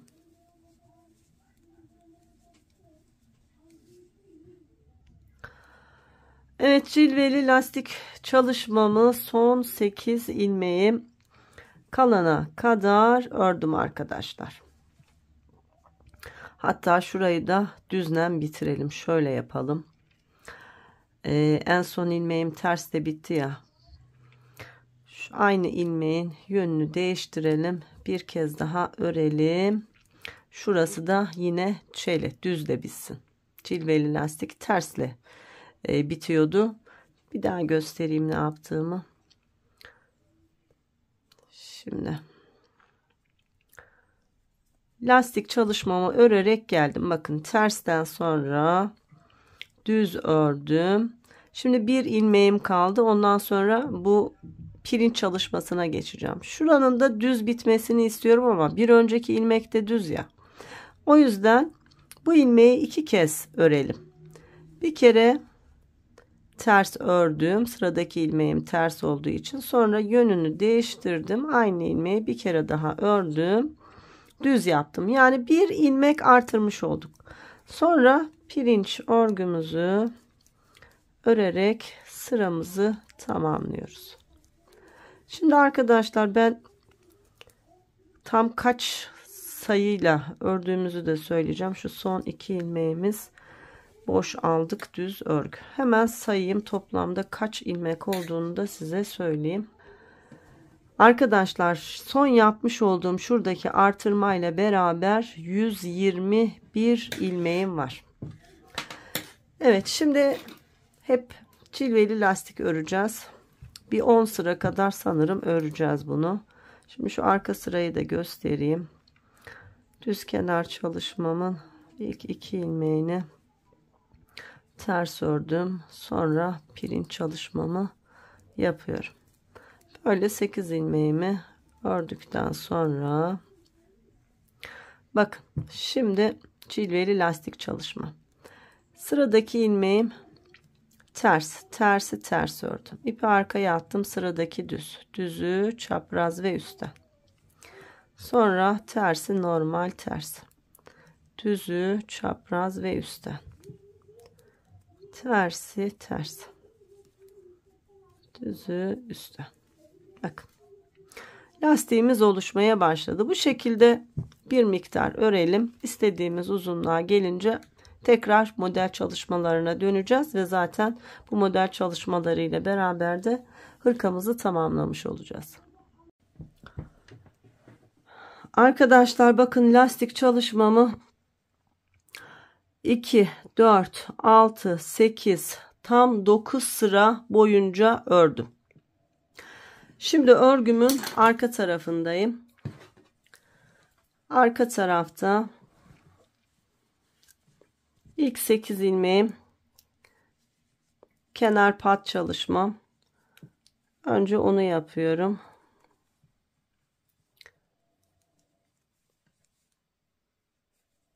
Pirinç örgülerle beraber 8 ilmeğimi örüyorum. Bu arada 4. iliğimi de açtım. Yine 8 pirinç arayla. 2, 4, 6, 7, 8. Evet, 8 ilmeğimi ördüm. Şimdi örgümüzün ters tarafındayız ve lastik çalışmamız bitti. Cilveli lastik örüyorduk. Şimdi ilmeklerimizi düzelterek, yönlerini bakın düzelterek, çapraz ya, bunları düzelterek ters örgülerle bu sırayı örüyoruz. Arkada ters, önde düz olacak. Bakın. İlmekler ters, düzeltiyoruz ve düz örüyoruz. Bu şekilde sıramızı tamamlayalım.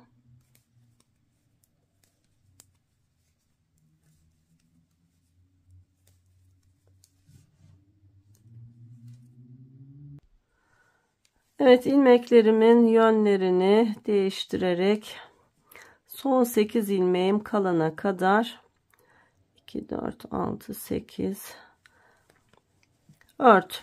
Son 8 ilmeğim ilik düğme kısmımın pirinç örgülü olan ilmekleri, onları da pirinç örgüyle ördüm ve sıramı tamamladım.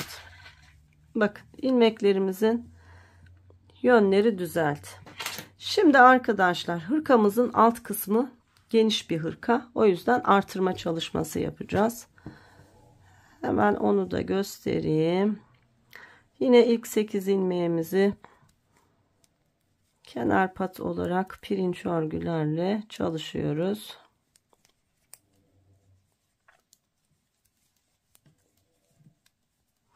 İki, 4, 6, 8. Ardından şimdi artırmaya başlayacağız. Düz örgü önde, ters örgü arkada olacak şekilde yine öreceğiz. Bakın, sıradaki ilk ilmeğimi düz örgü olarak ördüm.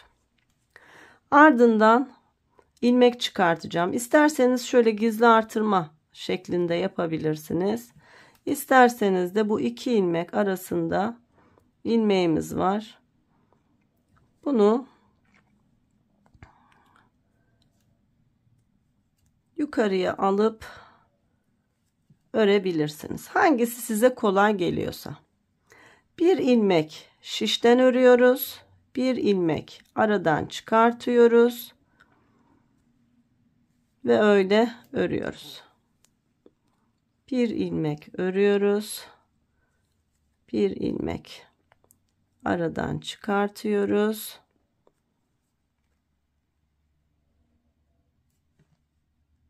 Ve örüyoruz. Bu şekilde artış yapıyoruz.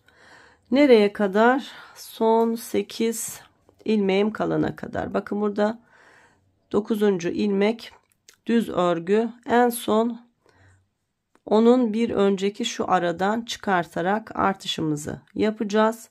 Sonra yine ilik düğme kısmımızı öreceğiz. Artık artışımız da bitecek. Sonra arkası ters, önü düz olacak şekilde, tıpkı kolda yapmış olduğumuz ya da kapşonda yapmış olduğumuz çalışmayı aynı şekilde uygulayacağız arkadaşlar. Şimdi artış yaptıktan sonra bir düz örgü öreceğiz. Ondan sonra model çalışmasına geçeceğiz ve aynılarını tekrar ederek devam edeceğiz. Artık daha fazla göstermiyorum. Videonun uzamasına gerek yok. Artışımız bittikten sonra birkaç sıra düz ördükten sonra model çalışması, düz örgü, model çalışması, düz örgü derken etek ucuna kadar ineceğiz. İstediğimiz uzunluğa ulaşana kadar öreceğiz. İlik açmaya yine devam edeceğiz arkadaşlar. Bu şekilde öreyim. Sonra yine beraber devam edelim. Arkadaşlar lastik çalışmamdan sonra bakın 1, 2, 3, 4. kez model çalışmamı uygulamış oluyorum. Son 2 sırayı beraber çalışacağız. Nasıl başlayıp bitirdiğimi göstermek istiyorum. Başlangıçtan itibaren de bakın 1, 2, 3, 4, 5, 6, tam 7 tane ilik çalışması yaptım. Yine 2, 4, 6, 8 pirinç boyu ördüm. Fakat daha pirinç yapmıyoruz. Çünkü zaten bitiyor çalışmamız. Şimdi arka sıraya geçiyoruz. Bu arada 4. yumağımı arkadaşlar şu anda bağlamış oldum. 3 yumağım bitti. Ama uzun böyle kocaman manto gibi bir çalışma yapacağız. Şimdi ne yapacağız hemen söyleyeyim. Şu lastikten sonra model kurulumunu yaparken önce 1. sırayı örerken şu ilk başlangıcı 8 tane pirinç çalışmasından sonra, yani ilik düğme çalışmasından sonra ilk ilmeği boş alarak ilk kurulumu yaptım. Geri döndüm. 2. kurulumu yaparken yine 8 tane pirinçten sonra bu kez bir düz ördükten sonra pirinç kurulumu yaptım. Hep bir boş, bir düz, bir boş, bir düz, bir boş, bir düz olarak çalıştım. Şimdi bakın 4 tane model çalışmamı yaptım. 5.'sini yapacağım. Yani şu birincisinin aynısını yapacağım. Beraber yapalım. Aklı arkadaşlardan karışanlar olabilir. O yüzden karışmasın. Şimdi hemen başlayalım. Önce 8 ilmekten oluşan kenar patımı pirinç örgü olarak çalışıyorum.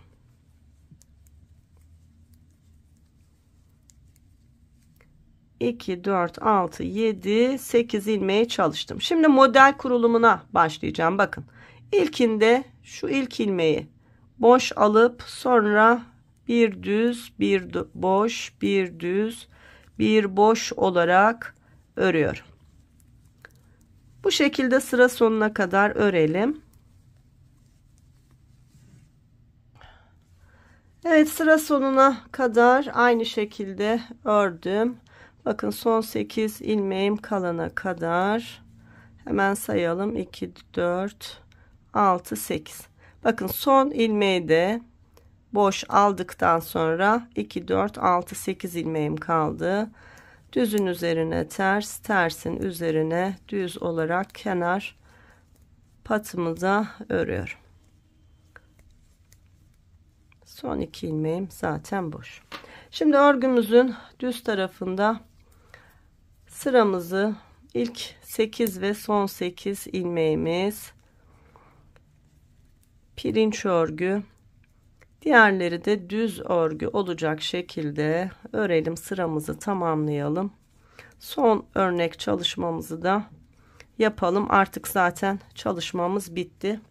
Kesimle beraber bitireceğiz arkadaşlar. 2, 4, 6, 8 tane pirincimi ördüm. Şimdi sıra sonunda 8 ilmek kalana kadar düz örgülerle örgümü örüyorum.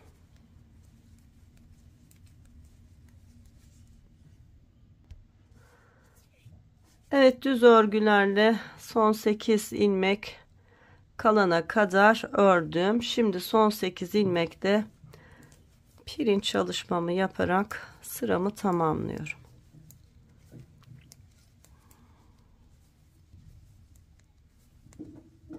Son 2 ilmeğim boş. Evet, şimdi son kurulumu yapalım. İlk 2 ilmeği örgümün ters tarafı olduğu için ters olarak örüp başladım. Ardından tersin üzerine düz, düzün üzerine ters. ilik düğme kısmının 8 ilmeğini ördüm. 2 4 6 8. Şimdi arkadaşlar bakın 6. ve son çalışmamız. Bunda da bir ilmek düz ördüm önce, yani 9. ilmeği, sonra bir boş, sonra bir düz, bir boş, bir düz, bir boş. Son çalışmamızı da böyle yapıyoruz. Evet, son 8 ilmek kalana kadar yine bu şekilde örelim.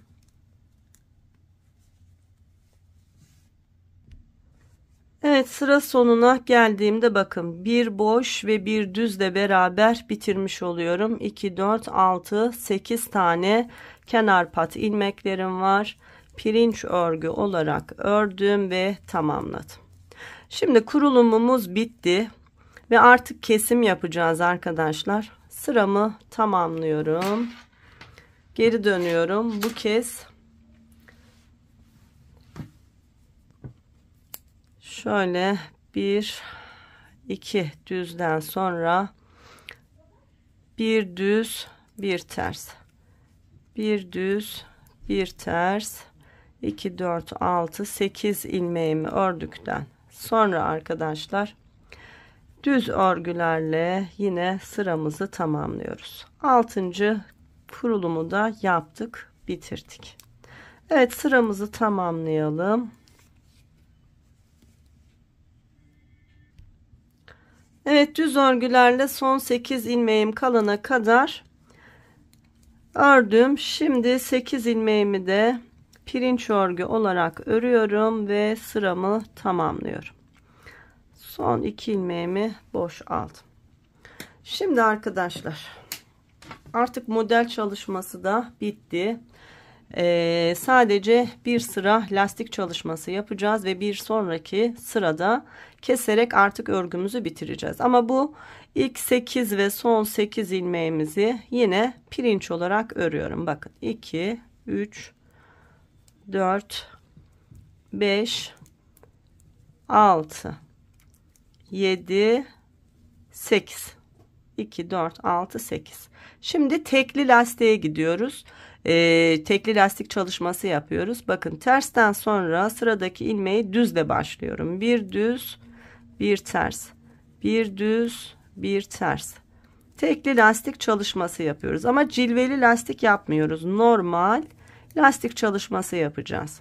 Sadece etek ucumuzu şöyle biraz toparlasın diye bu çalışmayı yapıyoruz. Son 8 ilmeğimiz kalana kadar örelim. Bu şekilde.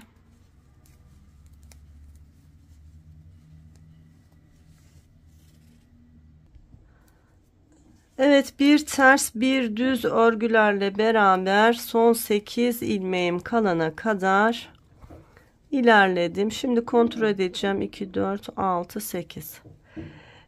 Bakın tam denk geldi arkadaşlar. Sıradaki ilmeğim düz. Şimdi 2 4 6 8, burada yine pirinç çalışacağız. Sıradaki ilmeğim düzün üzerine ters olmalıydı. Tesadüf denk geldi. Denk gelmeseydi 2 ilmeği birlikte örerek burayı düzeltecektik. Evet, son 8 ilmeğimin üzerine de pirinç çalışmamı yaptım. Son 2 ilmeği boş alarak bitirdim. Şimdi keseceğiz arkadaşlar. Bitirdik. Biraz uzun bir örgü oldu. Ama inanın sonucu çok güzel olacak. Şimdi başlıyoruz. Şu ilk ilmeğimi ördüm. Sıradaki ilmeğim düz. Onu da ördüm. Ve arkadaki ilmeği üzerine geçirdim. Bakın ilk kesimi yaptım. Sıradaki ilmeğim ters. Bu ilik düğme kısmının ilmekleri 2, 4, 6, 8 ilmeği pirinç örgü olduğu için yine pirinç örgü kesimiyle keseceğiz. Sonrasını, yani şurada 8 ilmekten sonra 9'uncuya geçince de tekli lastik kesimi yapacağız. Şimdi devam ediyoruz. Tersin üzerine düz ördüm, kestim. Sıradaki ilmeğim bakın düz, düzün üzerine ters ördüm ve kestim. Tersin üzerine düz ördüm, kestim. Düzün üzerine ters ördüm ve kestim. Tersin üzerine düz ördüm, kestim. Düzün üzerine ters ördüm ve kestim. Şimdi bakın 8 ilmeği bu şekilde kesmiş olduk. Şimdi bundan sonra lastik çalışması yapacağız arkadaşlar. Tersin üzerine ters öreceğiz, keseceğiz. Şimdi bakın tersin üzerine ters ördüm, kestim. Sıradaki ilmek düz, düzün üzerine düz ördüm ve kestim. Burada tekli lastik kesimi yapıyoruz. Tersin üzerine ters ördüm, kestim. Düzün üzerine düz ördüm, kestim. Bir ters, bir düz.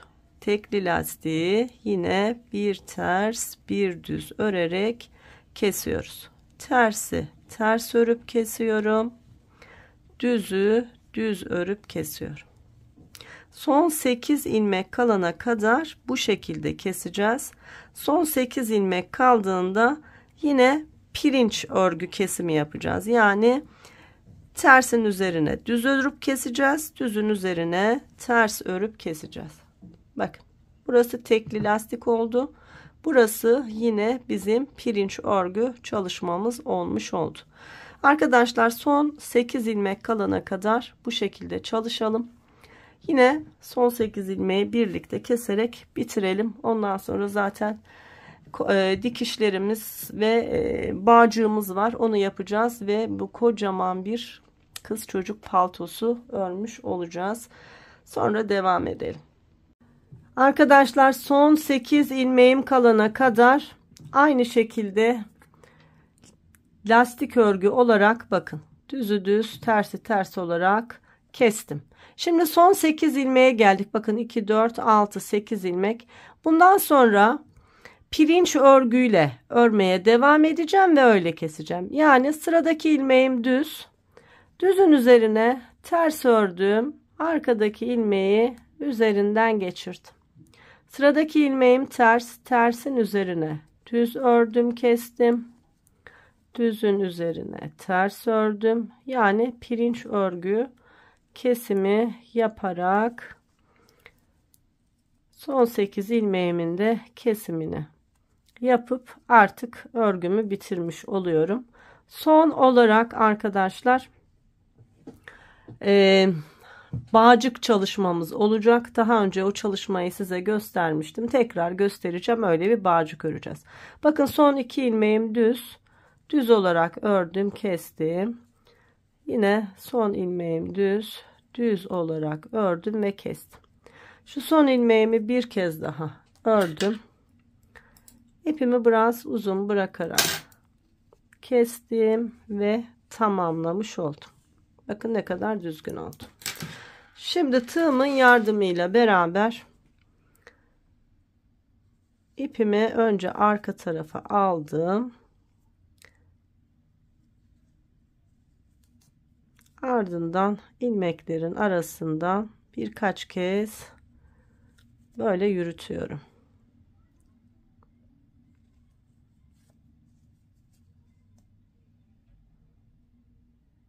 Evet, bu kadar yeterli.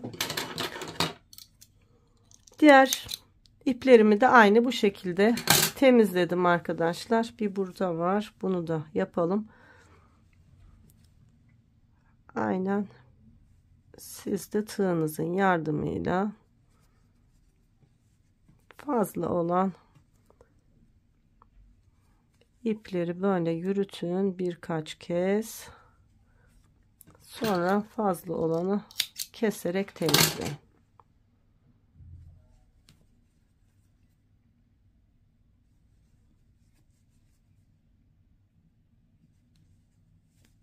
Evet. Bunu da kestim ve bitti. Hatta ben düğmelerimi de diktim. Bakın tam 7 tane ilik açmıştık. 7 tane ahşap düğme çalıştım. Şöyle göstereyim. Etek ucuna kadar. Biraz büyük bir çalışma olduğu için şu kadar gösterebiliyorum. Bitince zaten kameramı ayarlayacağım. Ölçülerimi söyleyeceğim. Kaç santim uzunluğunda olduğunu paylaşacağım. Şimdi son olarak arkadaşlar, bir yan dikişimiz, 2 şu kapşona geçireceğimiz bağcık kısmı kaldı. Önce bağcıkla başlayalım. Örgü bir bağcık çalışması yapacağım arkadaşlar. Eğer bu beni yorar, uzun da sürer, daha kolay bir şey yapmak istiyorum derseniz, ipi burarak bağcık yapıyoruz ya, öyle bağcık çalışabilirsiniz. Ya da ipi ikiye katlayarak zincir çalışması yapabilirsiniz. Yani birçok bağcık çalışması var. Hangisi size kolay gelirse ona yapabilirsiniz. Ben örgüyle bağcık öreceğim. Tam 3 ilmekten, bakın 1 2 3. Bakın. Bu bağcık çalışmasını yaparken rahat çalışabilmemiz için böyle iki tarafı açık şişler var. Çorap şişi diye geçiyor. Bunlarla çok rahat örülüyor. Şimdi bakın, 3 ilmeği attım. Şu ilmekleri geliyorum, şişin baş tarafına taşıyorum. Ve sadece düz örgü öreceğiz. Hemen başlayalım. Bakın, ipin ucu burada. Fakat ilk ilmekten örerek başlıyorum. İp arkadan öne doğru gelmiş oluyor. 1 2 3 ilmeği ört. Bak. Tekrar ilmekleri şişimin ucuna doğru taşıdım. Ve yine aynı şeyi tekrarlıyorum. 1 2 3 ilmeği örüyorum. Tekrar gönderiyorum uca. Bakın, ip hep arkada kalıyor. Bu tarafta kalıyor. Solda. Biz sağdaki ilk ilmeği örerek başlıyoruz. 3 ilmeği düz örgü olarak örüyoruz. Tekrar şişin diğer ucunu alıyorum. Yine ip diğer tarafta. 1 2 3. Bakın, bu kadar kolay. Arkasını çevirelim. Bakın, arkası da böyle dönüyor. İp bu tarafa doğru geldiği için böyle toparlıyor. Yuvarlak bir bağcık görünümü alıyor. Bir iki sıra daha göstereyim. 1 2 3. Tekrar başa ve tekrar 3 ilmeği örüyorum. Hep aynı şeyin tekrarını yaparak uzun bir bağcık çalışması yapacağız arkadaşlar. Hem kapşonumuzun içinden geçecek, hem de bağcık yapabileceğimiz kadar uzun bir ölçüde örmüş olacağız arkadaşlar. İsterseniz daha kalın olmasını istiyorsanız dörtlü bağcıkta çalışabilirsiniz. Aynı çalışmayı 3 değil de 4 ilmekten yaparsanız bir tık daha kalın bir bağcık elde etmiş olursunuz. Evet, bu şekilde örelim. İstediğimiz uzunluğa gelince bağcığımızı da takalım, dikişlerimizi yapalım ve çalışmamızı bitirelim. Evet arkadaşlar, şöyle uzun bir bağcık ördüm. Kaç santim uzunluğunda hemen söyleyeyim. 55 110 santim uzunluğunda bir bağcık ördüm. Belki biraz uzun olabilir. Taktıktan sonra netleştireceğim. Eğer biraz uzunsa diyeceğim ki siz işte 5 santim daha kısa örün. Nasıl yaptım onu da söyleyeyim. Şöyle, bu kapşondan geçecek ve bağlanacak ya arkadaşlar. Ölçü alarak yaptım. Uzun uzun da örmüş oldum. Şimdi bağcığımı ördükten sonra artık bunu kapatacağım. Geliyorum, yine bakın ipim arka tarafta olacak şekilde şöyle üçünü birlikte örüyorum. Şu son ilmeğimi bir kez daha ördüm ve ipi biraz uzun bırakarak kestim. Evet, bağcığım hazır. Şimdi Bağcığımızı kapşonumuzdan geçireceğiz. Eğer çengelli iğneniz varsa çengelli iğne kullanabilirsiniz. Ben işaretleyicim var. Onunla beraber çalışacağım. Şöyle arasından geçirip bu şekilde yürüteceğim.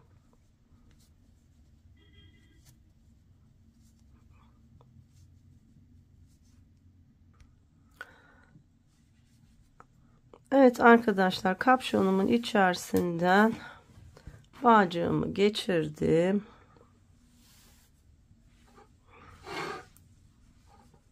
Şimdi kontrol edeceğim. Eğer çok uzun gelirse bir miktar sökeceğim. Şöyle bağlayıp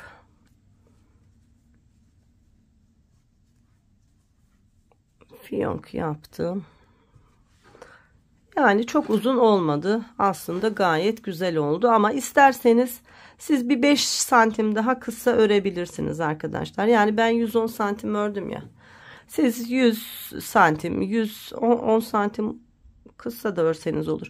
Ama 105 santim civarı örmeniz yeterli olacak.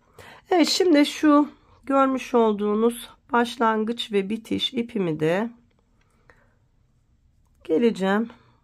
Tığımın yardımıyla şöyle içeriye taşıyorum. Bunu da böyle gizliyoruz.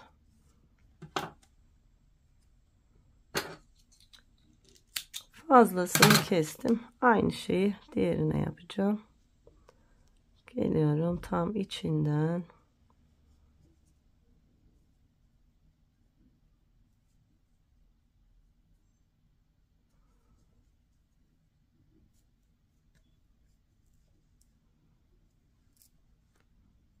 Bu şekilde yürütüyorum.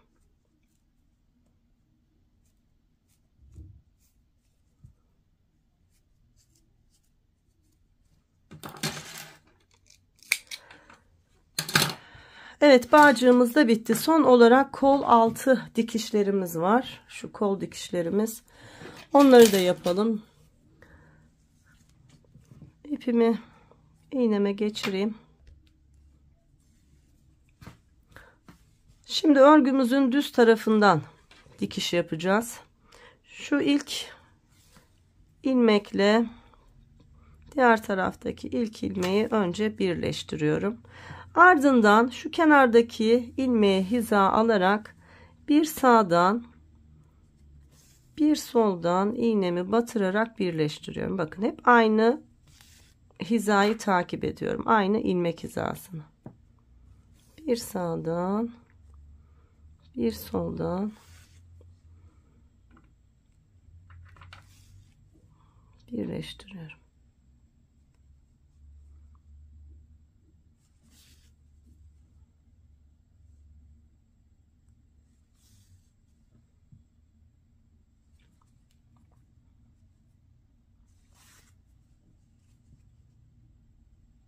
Evet, lastik kısmımız birleşti. Bakın arkadaşlar, böyle düzgün bir görüntü elde ettik.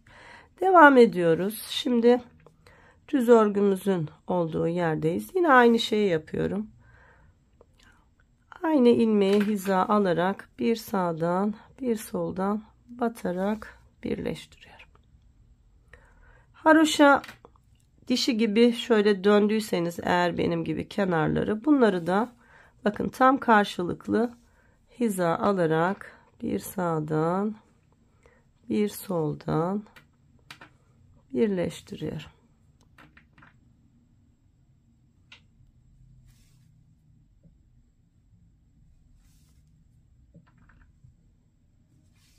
Bakın ne kadar düzgün oldu. Şimdi düz örgüye geldik. Aynı şeyi yapıyoruz. Aynı ilmeği hiza alarak yine birleştiriyorum.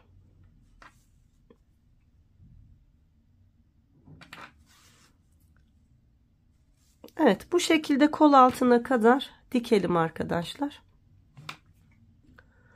Evet, bakın kol altına kadar geldim. Şimdi kol altında da aynı şeyi yapıyorum. Bakın, bir sağdan bir soldan batarak birleştiriyorum.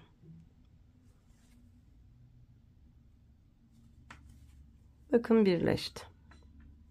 Hemen ilmek hizamda yine bir sağdan bir soldan batarak birleştirdim. Şimdi iğnemi içeriye gönderiyorum. Burada önce düğümleyerek sabitleyeceğim. Ardından dikiş yapmış olduğum yerlerden birkaç kez yürüterek